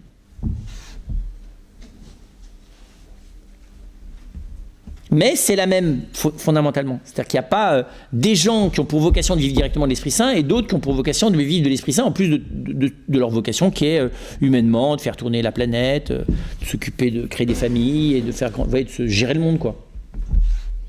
Non, on n'a qu'une seule vocation, c'est la vie consacrée par le baptême. C'est la vie du sacerdoce royal des fidèles. C'est la vie à la suite de Jésus. Mais certains sont appelés, encore une fois, à le visibiliser. Comment vous dire ça ? Oui, dans un mode de vie d'ailleurs dont on attend qu'il y ait toute une pression de l'Église sur cette vie-là, pour qu'elle soit réellement, pas exemplaire, mais qu'elle donne réellement envie, qu'elle soit vraiment enthousiasmante, au sens étymologique du terme, pour tout le reste de l'Église. En gros, c'est ceux qui sont payés pour mettre l'ambiance, quoi. Non, c'est vrai en plus. Je pense profondément ça. Les religieux, les consacrés, c'est ceux qu'on paye pour faire l'animation. Mais c'est pas nécessairement l'animateur qui est le type le plus intelligent de la bande, ni d'ailleurs celui qui a le plus de vitalité. Mais je suis très sérieux. C'est vraiment ça, c'est l'animation au sens très théologal du terme.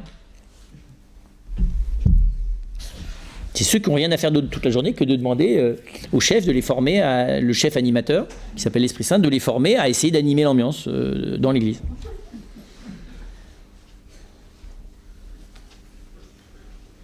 Et là-dessus, le Saint-Père, il est impressionnant quand même. Parce que animer et enthousiasmer au sens étymologique du terme, c'est-à-dire donner la vie. Enfin, être un lieu où la vie est visiblement à disposition. Et mettre de la présence de Dieu dans le cœur des autres à travers ce qu'on vit, s'il ne fait pas ça, je ne sais pas ce qu'il fait. Et c'est ce qu'ont fait beaucoup tous nos derniers papes. Mais il a une manière, lui, de le faire qui le rend peut-être plus visible. Ça ne veut pas dire qu'il est plus saint que les autres, mais il y a une visibilité de cette espèce d'enthousiasme communicatif ou de cette ferveur communicative qui est très marquante. C'est le premier religieux depuis 150 ans. Pape. Et c'est très beau. C'est pas un pape religieux, c'est un religieux pape. C'est très clair. C'est un baptisé, c'est un pécheur, baptisé, rentré dans la compagnie de Jésus, devenu évêque puis archevêque, auquel on a demandé d'être pape, d'être successeur de Pierre. Point. C'est très clair dans sa tête. Si vous lisez l'article qu'il a écrit aux Jésuites, là, c'est très impressionnant. Et donc, comment dire ça ? C'est le dernier élément. La vocation est toujours là. Elle est évidemment, j'y réponds pas une fois pour toutes. Et donc, la vocation, c'est pas quelque chose qui se définit par le cadre et même l'ensemble des moyens que je mets en œuvre. De nouveau, c'est dans la manière dont je vais les vivre. Et donc, cette manière dont je vais les vivre, si c'est vraiment auprès de l'Esprit Saint, elle n'est pas 2 jours la même. Parce que l'Esprit Saint, c'est comme le feu, mais en Dieu. C'est-à-dire que ça n'a pas 2 secondes de suite la même luminosité, la même chaleur. C'est une métaphore. Mais ça signifie sur la vocation. Parce que dès que je m'installe, c'est fini. Déjà, je l'abîme. Ma vocation, c'est d'être père de famille. Ma vocation, c'est d'être chef d'entreprise. Ma vocation, c'est d'être artiste. Ma vocation, c'est d'être professeur. Ma vocation, je ne sais pas trop quoi, c'est d'être routard. Ma vocation, c'est d'embêter tout le monde. Je ne sais pas, d'empêcher les gens de tourner en rond. Ou ma vocation, c'est d'être carmélite, ou d'être religieux, ou d'être prêtre. C'est matériel. C'est pas faux, mais c'est la part matérielle de ma vocation. Parce que l'appel du Christ, vous savez, moi j'aime beaucoup cette image aussi d'écriture, c'est un agneau. Et si tu veux un agneau, vous allez voir. C'est pas 3 mètres de suite la même direction. C'est une belle métaphore. Donc passer une journée, moi je rêve de faire ça. Une journée. Enfin, on ne tiendra pas la journée d'ailleurs. Mais on se donne 1 heure, il faudrait faire ça. Pour faire comprendre aux chrétiens ce qu'est sa vocation, on met tout le monde dans un champ, chacun choisit son agneau. On vire les béliers, et on met chacun derrière. Et puis tu le suis, quoi. 1 heure. À mon avis, vous sortez de là, mais ratatiné, quoi, d'épuisement. Et vous allez dire choisir la brebis, le bon vieux, enfin un truc qui ne bouge pas, quoi. Et vous dites on ne pourrait pas changer, prendre des bœufs, je sais pas, des chevaux, des cochons, des trucs lourds, quoi. Non, un agneau. C'est une très belle image de la vocation. Elle est délibérée de la part de Jésus. Bien sûr que c'est dans le mystère de la croix, mais c'est pas que ça. Parce qu'il n'aurait pas dit partout où il va. C'est très délibéré comme expression. Et on voit bien les compagnons de l'agneau, c'est ceux qui se tiennent au plus près de lui. Donc ma vocation, c'est encore une fois tous les moyens qui me permettent d'être sans cesse au plus près de lui et de chercher dans les moyens que je ne vais pas changer tous les jours non plus, comment être au plus près de lui. Mais bizarrement, il y a une géographie des moyens chaque jour qui n'est pas tout à fait la même. C'est un peu fatigant d'ailleurs. C'est enthousiasmant par un certain côté, parce que je n'ai pas le temps de m'ankyloser et de vieillir, mais c'est un peu fatigant. Que je me dis, pourtant ça avait marché d'habitude, quand je vais là, réciter ma prière, ou à la messe, ça se passe bien, à la fin je suis content de moi, contente de moi. Et là, zéro. Je me sens nul et tout. Oui, parce que le Seigneur ne t'attendait pas là du tout. T'attendais dans toute autre chose. Enfin, parce que tu as raté l'autre chose, là, du coup, tu n'es pas bien dans la prière. Et l'autre chose, elle n'est pas prévisible. Parce que c'est, comment vous dire ça? Alors, elle est toujours en relation avec moi et l'autre. Hein, le Seigneur n'est pas non plus un capricieux qui fait n'importe quoi. Mais c'est vrai que le visage de l'amour, il n'est pas dire, bah oui, mon devoir d'état, c'est d'abord d'aimer mon mari, ensuite mes enfants, ensuite mes parents, ensuite ma belle-mère, mon beau-père. Enfin, mon beau-père, puis ma belle-mère. Enfin voilà, vous avez un ordre de charité. Et vous dites, une fois que j'ai rempli les 5 premiers items du devoir, c'est bon pour le reste, quoi. Alors que le Seigneur, là, vous demandez d'abandonner tous ces gens-là, ne serait-ce que quelques heures, là. Parce qu'il y a quelqu'un d'autre qui a absolument besoin de vous. Qui vient dans la personne, qui est juste celle qui vous énerve complètement. Voilà, et donc c'est ça la vocation. C'est pas juste, comment vous dire ça, c'est pas de l'anecdotique, c'est ça la vie chrétienne. Hein, le pape François a toujours dit de manière très belle, il dit, mais mon effort c'est d'essayer de poser un discernement sur tous les choix que je fais. C'est très beau ça, ça a une grande vitalité. C'est-à-dire en gros, en chaque chose, chercher l'endroit où je suis sous la juste mouvance de l'amour. Vous savez, comme de régler les voiles en bateau. C'est très sympa ça. Quand on est avec un bateau un peu sensible, j'ai eu la chance de faire du bateau avec des Bretons. Et là, vous avez des gros bateaux hyper sensibles. On ne devine pas ça. On se dit, bah, plus c'est gros, moins c'est sensible. Mais vous dites, oui, sur un, je sais pas, 420, vous allez sur un gros trimaran, et ben pas du tout. Vous avez des gros bateaux qui sont d'une sensibilité bien plus fine que les petits, et vous pouvez difficilement passer 5-10 minutes sans avoir un truc à ajuster. En plus, quand vous avez un temps bien variable, vous êtes tout le temps. Voilà. Et je me dis, il y a quelque chose comme ça dans la recherche de la vocation, c'est de rechercher toujours le plein vent dans la voile, quoi.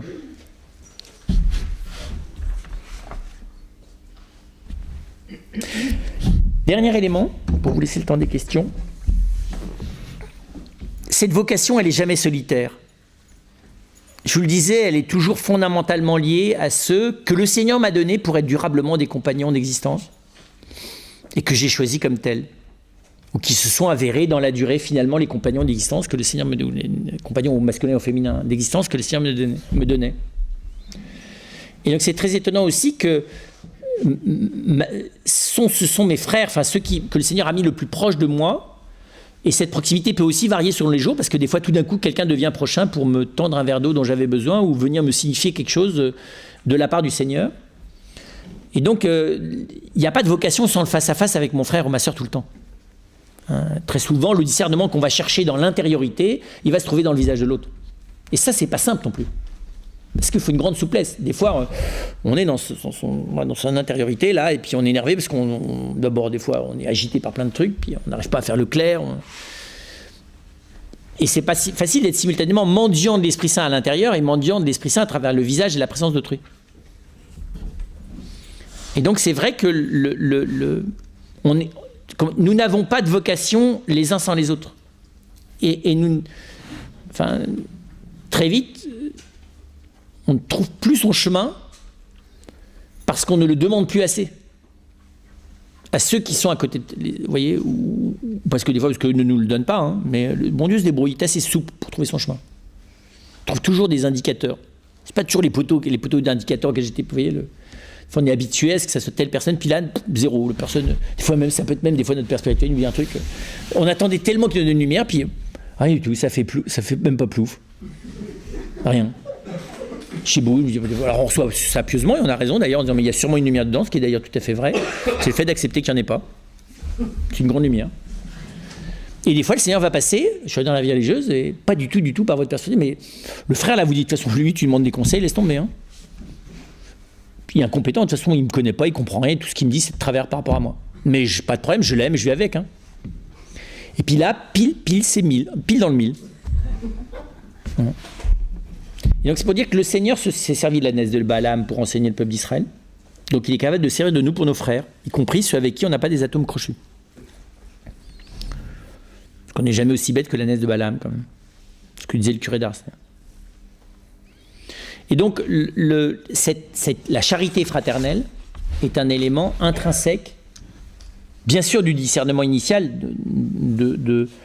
des chemins d'existence dans lesquels je m'engage, quand précisément il faut, dans certains cas, renoncer à se marier. C'est pour ça que la vocation elle est plus jeune. C'est parce que une fois que vous êtes marié, c'est un peu tard pour vous appeler au sacerdoce ou à la vie religieuse. Vous voyez, donc, On se dit, parce que des fois on se dit, mais comment ça se fait qu'on est appelé jeune? C'est parce que le Seigneur n'est pas bête dans son choix. Enfin, c'est une bonne manière de montrer que l'accompagnement de l'Esprit Saint n'est pas stupide.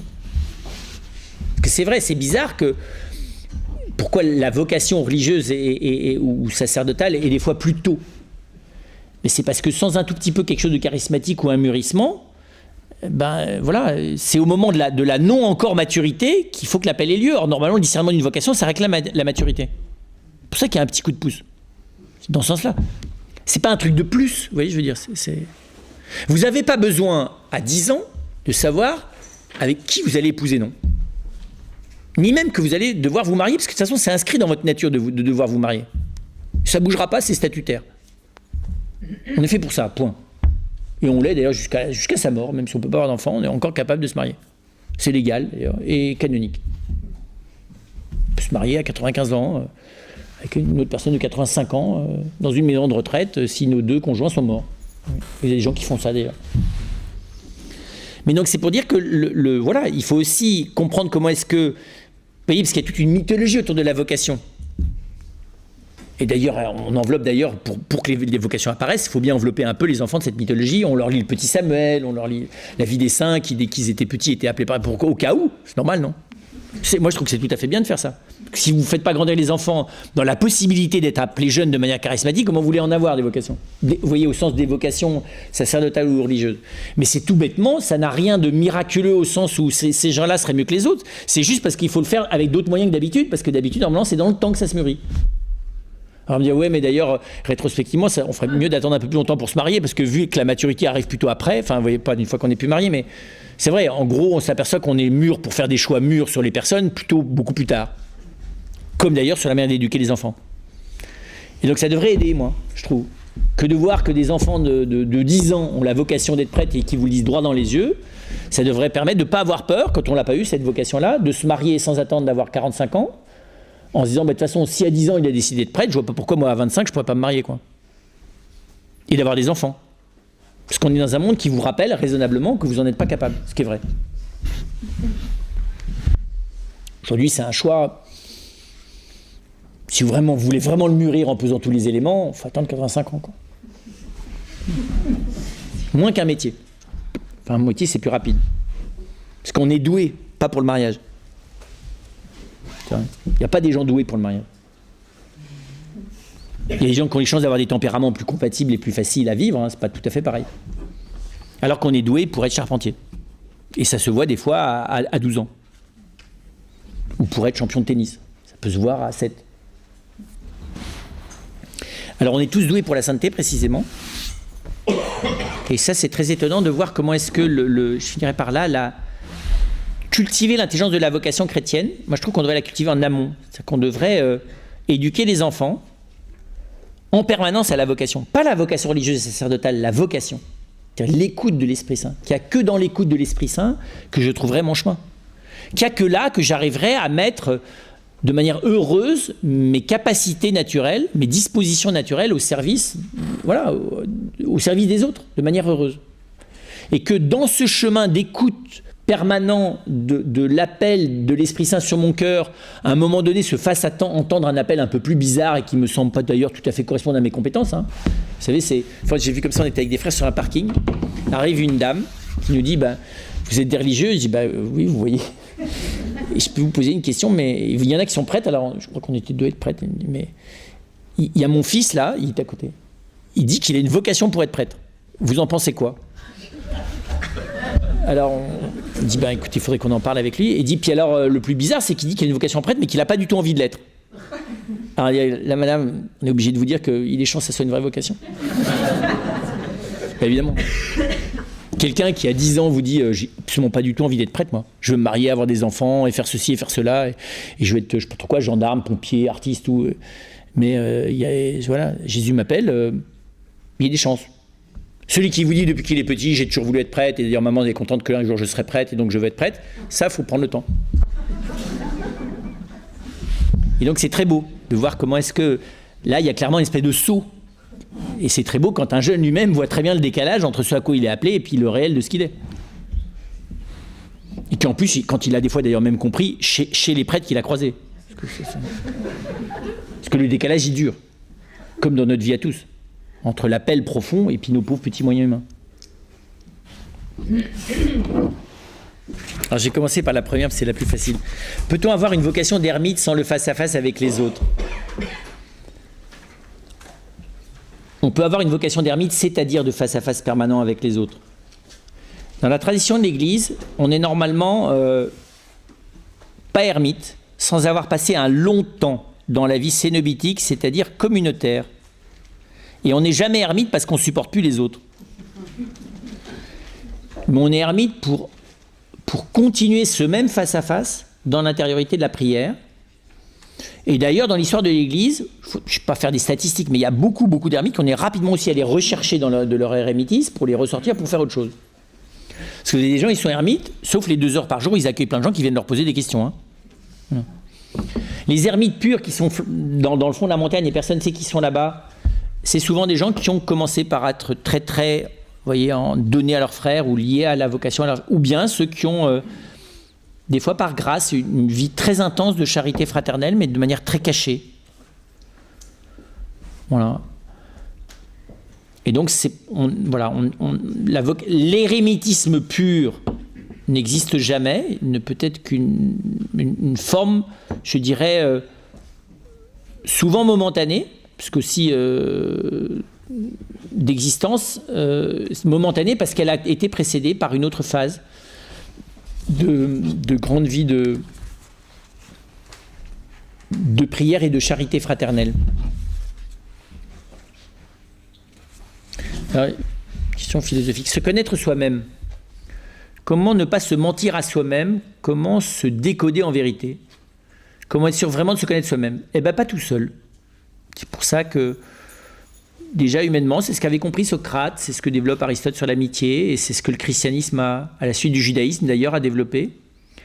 C'est que notre vie consiste à être accompagnés les uns par les autres. Je ne peux pas avoir la garantie que je ne me trompe pas sur moi-même. J'ai besoin que d'autres qui me connaissent viennent me le dire. Et il ne suffit pas qu'ils me connaissent, il faut qu'ils m'aiment.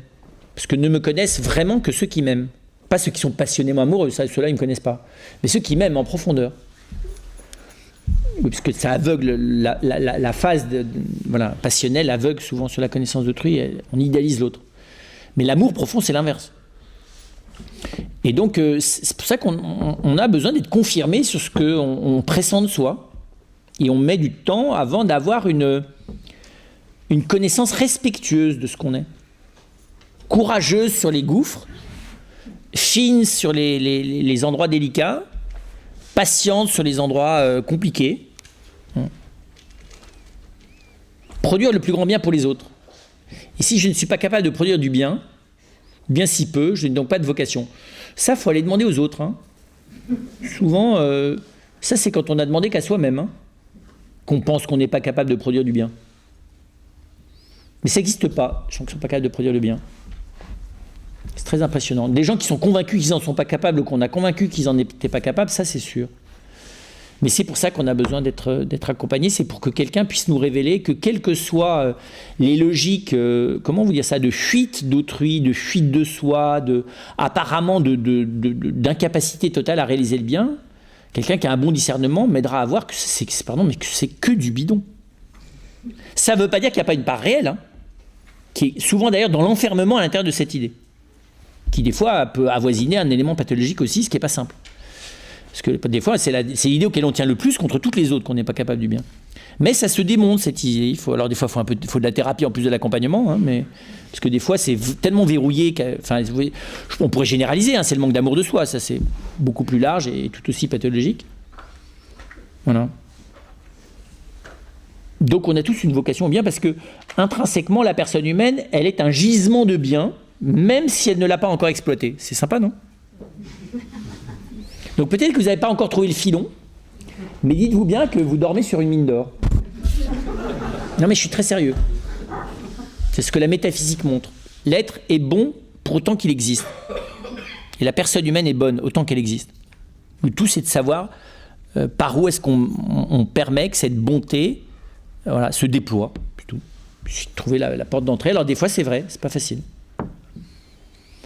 L'Esprit Saint me parle, mais sans mode d'emploi. Et je fais comment pour agir en fonction? Eh bien, j'essaye, après discernement, de faire ce qui me semble bon, sans m'enfermer dans la certitude que je me trompe ou que j'ai raison. D'accord ? C'est tout. Alors du coup, j'accepte de ne pas savoir, de me dire c'est un peu énervant. Oui, au début, c'est un peu énervant pour notre ego. Est-ce que c'est vraiment ce qu'il fallait faire ? Il m'a semblé que c'est ce qu'il fallait faire. Le bien apparent, dit Aristote, n'est pas toujours le bien réel. Seul, c'est le sage ou le juste. Le bien apparent et le bien réel coïncident. Et comme ça s'appelle le ciel. Sur la terre, à part la Vierge Marie, on a tous des décalages entre le bien qui nous apparaît bon et le bien réel. Et donc, on a fait ce qui nous a semblé bon. Et on s'en remet au discernement de l'Église, au discernement d'autrui, à la confirmation des faits, et puis plus profondément à ce que le bon Dieu voudra bien nous dire à travers les personnes et les événements sur eux.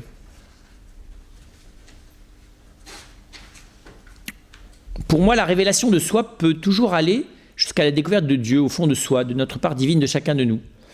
Si on a la chance d'avoir le fond de soi accessible, c'est vrai, mais tout le monde n'a pas l'accès au fond de lui-même. Il y a des fois, précisément, la question d'avant le montre bien, des incapacités d'aller au fond de soi parce qu'il y a des blessures telles que c'est juste pas supportable à l'intérieur de soi et donc j'arrive rien à y regarder, donc rien à y découvrir. Par contre, c'est vrai, quand on a la chance d'avoir un amour de soi-même, oui, c'est-à-dire une connaissance du coup de son âme relativement positive, eh bien, on entrevoit qu'il y a quelque chose de beaucoup plus grand dans notre propre cœur, j'allais dire que nous-mêmes. C'est vrai, mais pour ça, faut avoir la chance d'avoir été, d'être né avec beaucoup de dispositions grâce à l'héritage génétique, la culture, enfin voilà, il faut beaucoup de conditions. Et aujourd'hui, il n'y a pas grand monde qui arrive à faire ça. Face à quelqu'un d'autre que soi, comment ajuster le discours pour garder une attitude humble et bienveillante ? Il ne faut pas ajuster le discours. En fait, on est humble quand on comprend à quel point on est incompétent pour aimer, de manière sereine. L'humilité, c'est une incompétence sereinement assumée. Non, je suis sérieux. C'est ça l'humilité. Or, aimer, personne n'est compétent. Voilà. Mais on ne va pas en faire un flanc. On essaie tout doucement de sortir de l'incompétence. Et bizarrement, d'ailleurs, on n'acquiert jamais de compétence. L'amour, c'est de ne plus désespérer de mes limites. Mais on ne sait jamais aimer. Par contre, on a de plus en plus le désir. Mais désirer et aimer de plus en plus, ça n'est pas encore savoir. Ce n'est pas de l'ordre d'un savoir, l'amour. C'est de l'ordre d'une attitude intérieure. Et la bienveillance, c'est la même chose. J'arrive pas à la bienveillance tant que je n'ai pas découvert ce qu'il y a d'intéressant chez l'autre. Et qui a besoin de mon attention pour pouvoir se développer. Vous voyez, la bienveillance, c'est quand j'ai compris que j'étais le jardinier d'une part de la vie de l'autre. Tant que je n'ai pas découvert que j'ai une vocation de jardinier pour autrui et qu'autrui a une vocation de jardinier pour moi, je ne supporte pas toujours bien la bienveillance et je ne suis pas capable de l'exercer. Alors, on peut avoir une posture de bienveillance, c'est mieux que d'avoir rien du tout. Hein. Mais la posture de bienveillance, ce n'est pas encore la bienveillance. Et des fois, il faut reconnaître qu'il y a des gens, je ne suis pas du tout capable d'être bienveillant. Je suis capable de les respecter, mais qu'il ne faut pas trop qu'ils m'approchent. La bienveillance, c'est pour plus tard. Voilà. Ce que j'arrive pas encore à voir. Et des fois, d'ailleurs, ils me le rendent bien. Les chiens et les chats ne sont pas encore les jardiniers l'un de l'autre. Des fois, on est comme chien et chat. Alors, et s'aider à aller le plus loin possible sans blesser la personne, là aussi, on se blesse régulièrement. Alors, il ne faut pas en rajouter inutilement, mais on n'évitera pas de se blesser, précisément parce qu'on n'est pas tout à fait compétent et qu'en plus, on est un peu esquinté quand même par les conséquences du péché originel, que notre monde amplifie pas mal. On a des parcours de vie qui nous ressemblent. Qu'en pensez-vous ?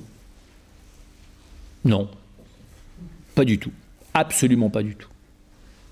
On souhaite de tout cœur pouvoir avoir un parcours de vie qui nous ressemble. Bienheureux sont les hommes et les femmes qui ont la chance de pouvoir avoir un parcours de vie qui leur ressemble. Il y a des gens qui n'ont pas de parcours, ils sont juste flingués dans l'existence dès le début. Ça leur ressemble à rien. Ça ressemble à la sauvagerie des autres. Les gens qui sont morts au Rwanda, ce n'est pas un parcours qui ressemble à quoi que ce soit d'eux-mêmes. C'est un parcours qui ressemble à l'effroyable inhumanité globale de la planète sur laquelle nous sommes. Oui. Ça oui, c'est tout. Ça ressemble à rien d'autre qu'à ça. Voilà. Par contre, c'est très vrai. On souhaite avoir, comme Aristote dit, à 40 ans, on commence à avoir la gueule de son âme. C'est vrai, si on a la chance de ne pas avoir été défiguré psychiquement ou physiquement plus jeune.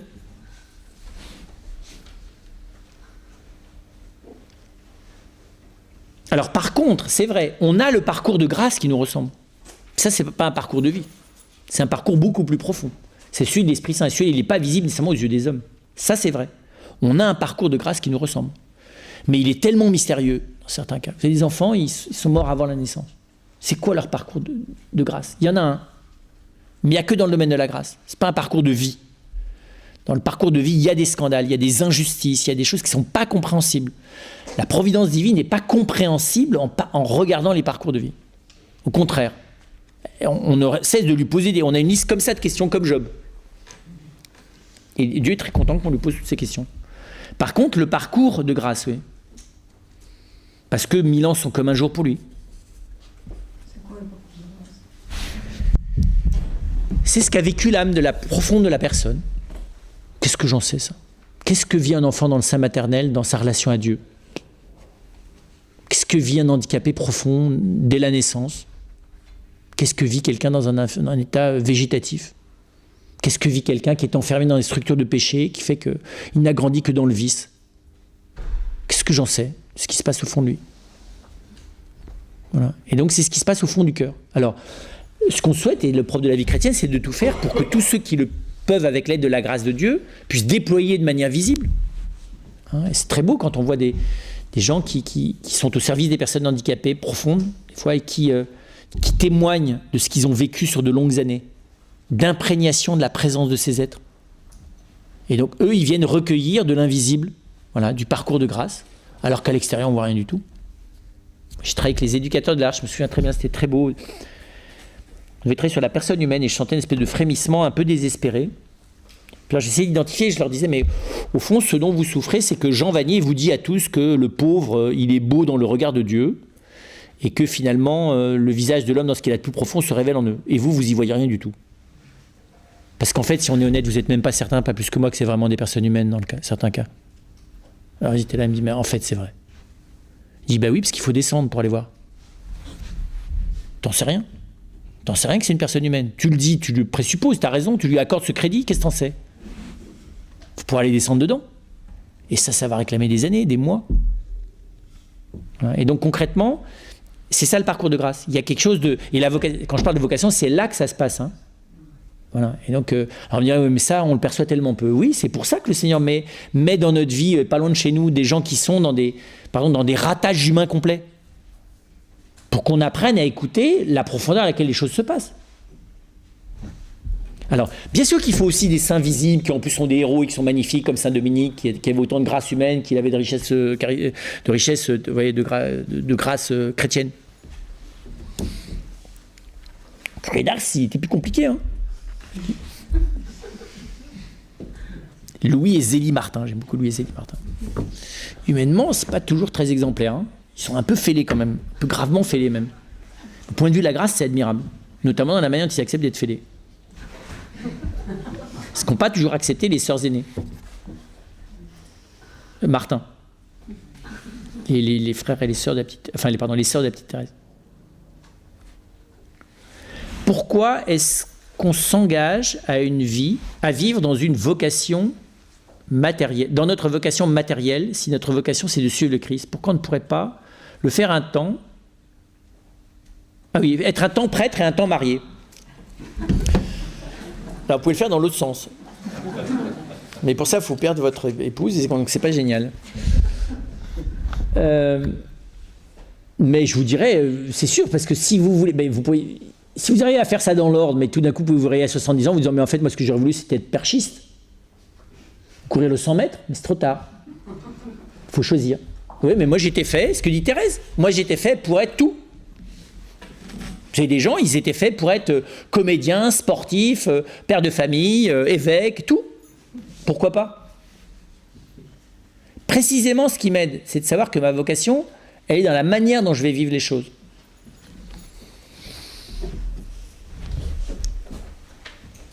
C'est pas simple, quand on a été marié, de devenir prêtre. C'est difficile. C'est vraiment une vocation... D'ailleurs, ceux qui le sont disent qu'ils auraient... Finalement, ils s'aperçoivent que ça aurait été plus simple de commencer plus tôt. Et d'ailleurs, ceux qui ont été prêtres et qui ont quitté le sacerdoce et qui se marient, ils vous disent aussi que c'est pas facile. Parce que leur vocation sacerdotale, elle leur reste collée à la peau. Et donc, ceux qui ont l'occasion de vivre ça, sauf je lui dis des cas très spécifiques de veuvage, c'est pas simple. Je suis pas sûr que ça soit si enviable que ça. Et puis, comment vous dire ça? Ça fait partie de la vocation que d'accepter les limites du temps, de l'espace, et puis du temps pour structurer quelque chose. Moi, je dis de temps en temps, oui, dans le monde rural, il était possible, c'est ce qu'a fait le catholicisme maronite, ou gréco-catholique, c'est ce que fait l'orthodoxie, d'avoir des hommes et des femmes, enfin des hommes simultanément mariés prêtres et des femmes simultanément mariées femmes de prêtres, ce qui n'est pas plus simple d'ailleurs. Et l'expérience a montré que c'était souvent difficile comme lieu de sanctification. C'est le lieu où on fait correctement son boulot, on va dire ça. Mais c'est pas par hasard qu'on va se confesser aux moines, pas aux prêtres. Ce qui montre bien que le travail fondamental du sacerdoce, enfin du service sacramentel est fait. Mais on attend du prêtre que ça soit un homme de prière. Et vous ne pouvez pas être simultanément un homme qui a vraiment du temps pour la prière, qui fait correctement son boulot de père de famille. C'est pas vrai.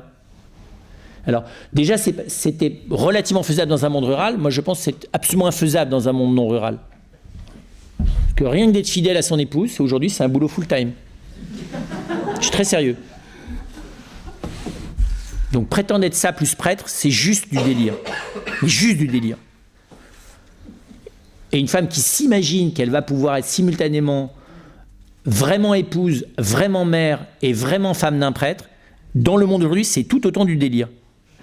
C'est du mignon délire, mais c'est du délire. C'est ne pas comprendre ce qu'est la vocation d'un prêtre. Ou l'avoir de très loin. Ah, pardon d'être clair. Hein. Alors après ça, on trouvera bien des exceptions. Hein. Bien sûr qu'il pourrait y avoir des exceptions. Mais la loi ne se fait pas sur la base d'exceptions.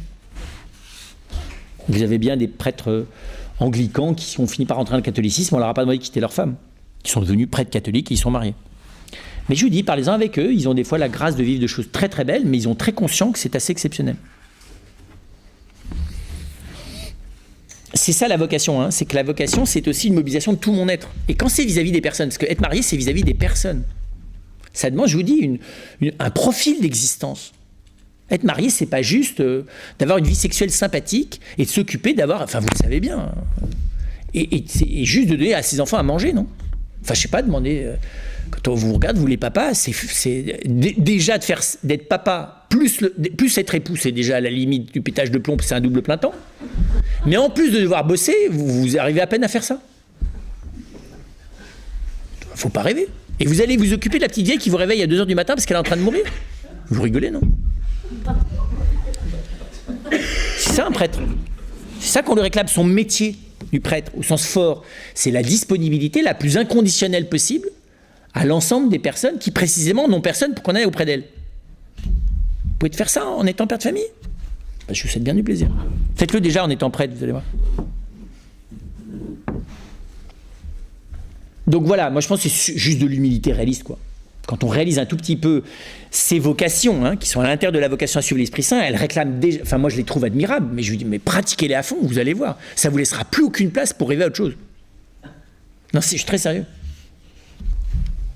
Un prêtre qui est prêt à fond, bien sûr qu'il a très envie d'aller faire l'amour, bien sûr qu'il aimerait beaucoup avoir des enfants, mais s'il est sérieux dans ce qu'il fait, il n'a même pas le temps d'y penser de manière sérieuse. Il a le temps d'en avoir peut-être la tentation, d'en avoir le désir, mais sûrement pas de se mettre à envisager que c'est sérieux. Enfin, moi, il me semble. Ou alors, il est malheureux, c'est-à-dire qu'il n'arrive pas à faire ce qu'il fait. Ça, c'est vrai.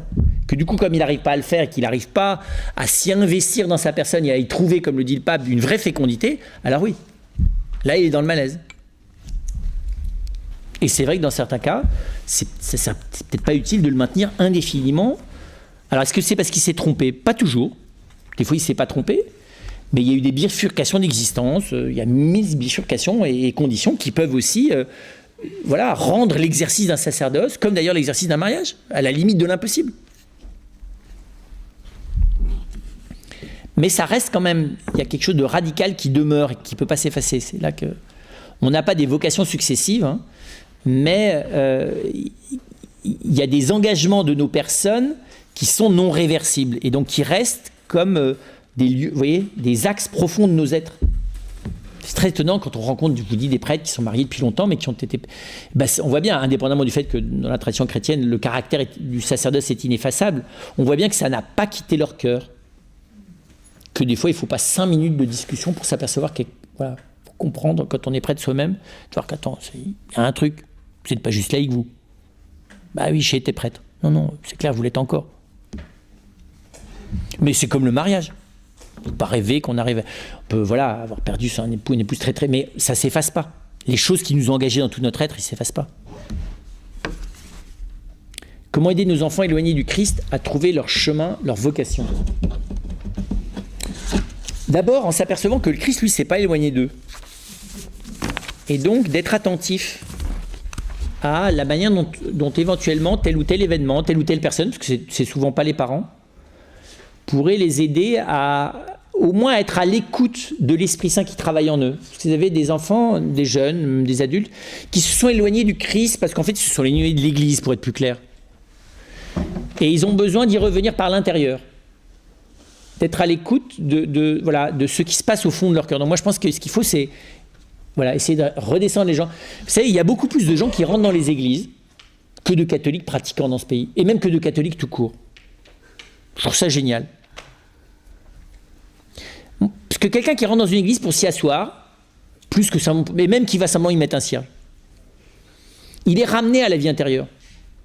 Donc pour moi, il a passé une petite séquence qui va des fois de une minute, à des fois des temps beaucoup plus longs, avec quelque chose en lui, parce que l'église, elle est fabriquée architecturalement et symboliquement pour ça, à l'écoute de ce qui se passe dedans. Et je pense qu'au sens spirituel, pas au sens du vécu psychologique. Donc je pense que c'est en aidant les personnes à revenir ou à venir à leur intériorité profonde que tout doucement, l'Esprit Saint, lui, les ramènera. Mais c'est souvent pas d'abord de l'extérieur. Ça peut, mais là où on est dépité parce que de l'extérieur, la distance s'est prise, je dis, il faut se dire que peut-être qu'elle ne s'est pas tant prise que ça à l'intérieur. Que donc, nous-mêmes, c'est en apprenant à être à l'écoute de l'Esprit Saint dans notre vie qu'on apprend à l'être pour les autres. La dernière.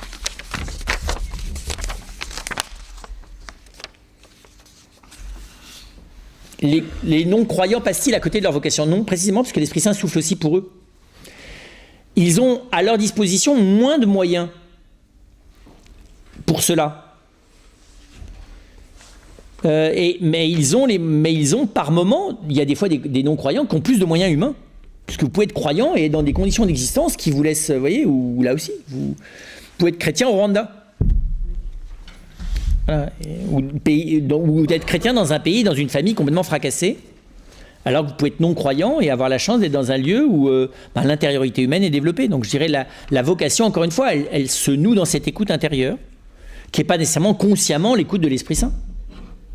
Par contre, c'est vrai, et c'est ce qui est redoutable dans le monde d'aujourd'hui, plus l'homme est interdit d'intériorité, et plus l'homme n'a plus accès à son intériorité, et on est dans ce monde. Le seul moyen de ne plus avoir accès à l'intériorité, c'est de vous mettre dans l'extériorité permanente. Rien ne vous empêche, on le sait bien, sous la torture, toutes les aliénations politiques, tout ça, n'ont jamais empêché les gens de revenir à l'intérieur d'eux-mêmes. La seule manière, c'est ce que disait Pascal, c'est le divertissement. C'est qu'une fois que tu es sorti de toi-même, on se débrouille pour que tu ne puisses plus jamais y revenir. Alors là, c'est vrai. Là, tu rates ta vocation, tu rates tout d'ailleurs. Tu n'es même pas vivant. Tu es juste un fantôme. C'est Matrix. Et on est malheureusement dans un monde qui, par certains côtés, fabrique ça. Alors, ça ne marche pas, parce que, pardon de dire ça comme ça, Dieu soit loué à la souffrance. Parce qu'à vivre à l'extérieur de soi, au bout d'un certain temps, on ne le supporte plus, parce que c'est fondamentalement antinaturel. Donc ça crée une souffrance, et la souffrance est des fois le seul moyen de me ramener à l'intérieur. C'est terrible à dire, c'est qu'il faut du coup sauter les plombs, se casser la figure, enfin que la vie, il faut des fois que la vie s'effronte pour revenir à l'intérieur, c'est terrible à dire. Mais ce qui montre bien que même mécaniquement, on finit par devoir revenir à l'intérieur. Par l'échec, enfin par l'échec, vous voyez, par l'épuisement spirituel. On voit ça, les gens dont le métier s'appelle les people, et d'essayer de jamais revenir à l'intérieur d'eux-mêmes, on voit bien, même eux, ils n'y arrivent pas. Régulièrement, il y a des drames. C'est pas dans le journal qu'il y a un drame, on voit bien qu'il y en a aussi chez eux. Ce qui montre bien qu'ils replongent. Et des fois, il faut replonger au sens psychique pour replonger dedans. à défaut de faire mieux. Enfin, il vaut mieux faire éviter. Enfin, si on a un autre chemin, c'est mieux, c'est plus cool. Hein.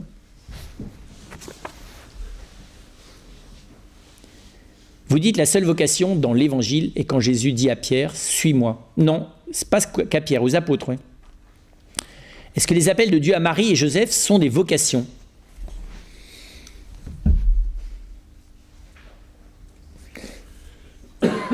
Oui, mais la vocation de Marie n'est pas explicitée parce qu'elle le suit déjà. Le Christ n'a pas besoin de demander à la Vierge Marie d'être docile. Elle l'est. Et donc c'est à l'intérieur de cette vocation dans laquelle elle est déjà que Dieu lui confie lui-même, se confie lui-même dans sa chair. C'est ça qui est fou. Donc effectivement, il permet à cette vocation profonde qui est la sienne, qui est de suivre l'Esprit Saint, d'être à l'écoute de l'Esprit Saint, d'entrer dans une fécondité extraordinaire, qui est en fait de coopérer à la présence de Dieu. Et c'est pour ça que notre vocation s'accomplit dans la coopération à la présence de Dieu. Notre vocation, c'est d'être instrument de la présence de Dieu. Notre vocation, j'ai peut-être pas assez précisé, s'accomplit dans le fait d'être instrument de la présence de Dieu et de son amour. Instrument de sa lumière et de son amour, donc de sa présence. De coopérer à sa présence au milieu des hommes. Et c'est très beau. Marie est déjà à l'écoute de l'Esprit Saint, mais est déjà donc, elle est déjà instrument d'une certaine présence de Dieu dans la Torah qu'elle garde dans son cœur, mais elle y rentre de plein corps et pleinement dans toute son âme, parce qu'à travers son corps, à travers la maternité divine. Et ça, c'est notre vocation. D'y entrer aussi avec tout notre corps, c'est grâce à l'Eucharistie et au sacrement, qui opère en nous quelque chose d'analogue, de différent, mais quelque chose d'analogue au mystère de l'Annonciation. Comme pour Joseph. Et Joseph, il l'est à travers elle. C'est très beau ça. C'est à travers ce qu'elle vit que Joseph est appelé à rentrer dans cette coopération.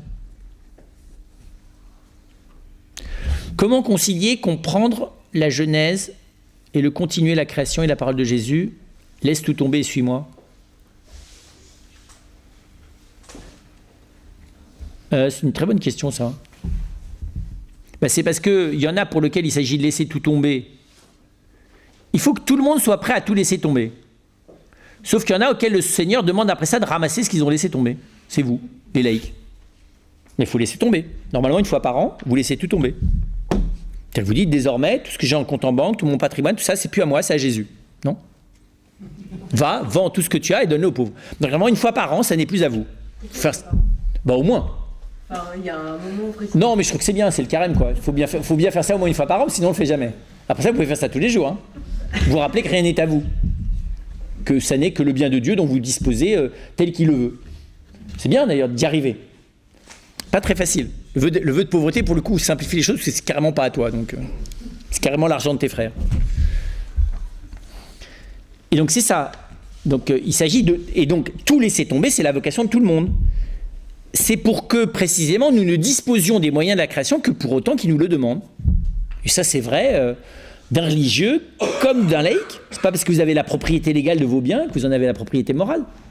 Enfin, que vous en avez la libre disposition morale. Personne n'a de libre disposition morale que sous le souffle de l'Esprit Saint. Non, normalement. Même quand vous achetez des petits fours, ou je sais pas quoi, la glace au chocolat. Donc c'est pas contradictoire, laisse tout tomber. C'est comme si après ça Jésus dit ramasse. Mais tel que je te le dis, au moment où je te le dis, pour t'en servir comme je te le recommande. Et puis il y en a auxquels le Seigneur demande de laisser tout tomber pour que les autres s'occupent de ce qu'ils ont laissé tomber. C'est vraiment les religieux, les prêtres. Bien que quand même on fait quand même un minimum de choses. Voilà, et donc c'est l'attitude intérieure. Va, vends tout ce que tu as, donne-le aux pauvres et suis-moi. Et encore une fois, certains le font réellement parce que d'autres vont veiller sur le fait qu'il ne leur manque de rien. Il faut quand même être honnête.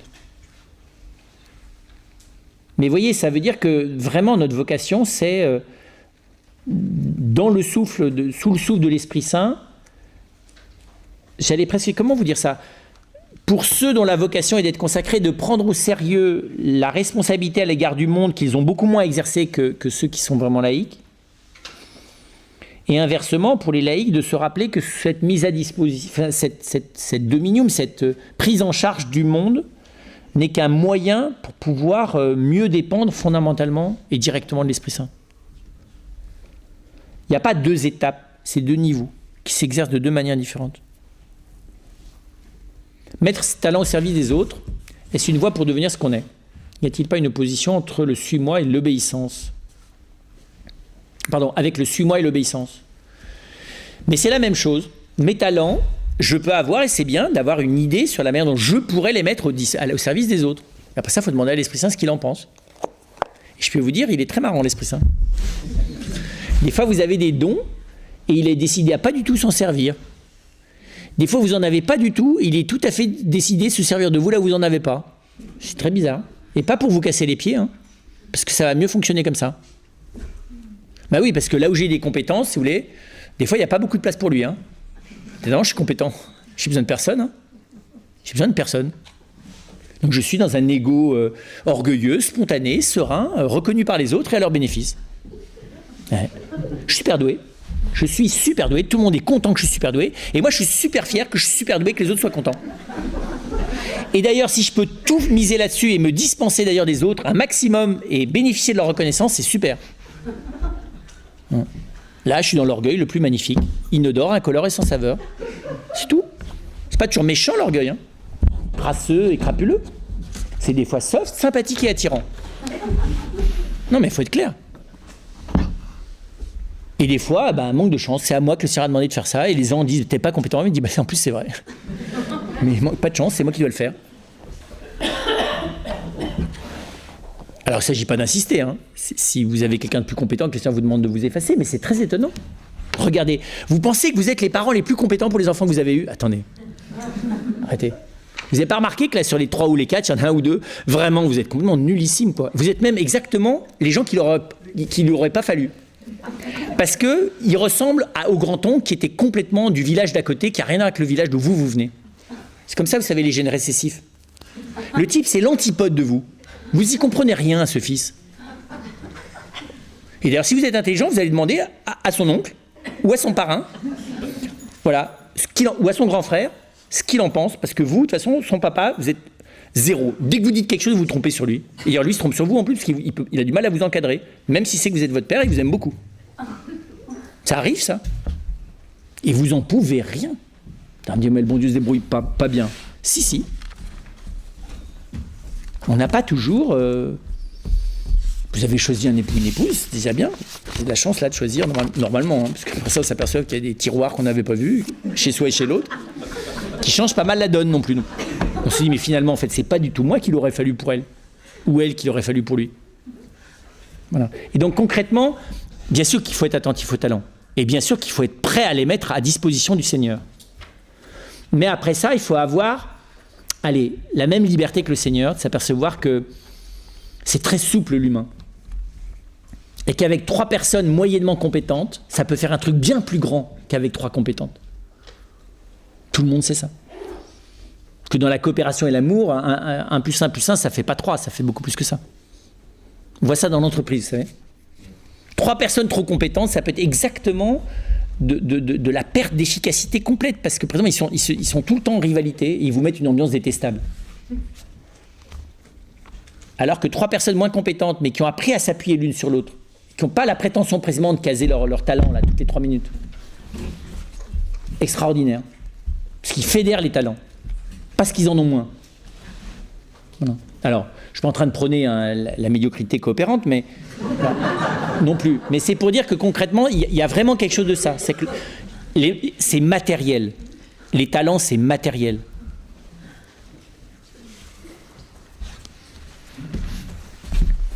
Dormez bien.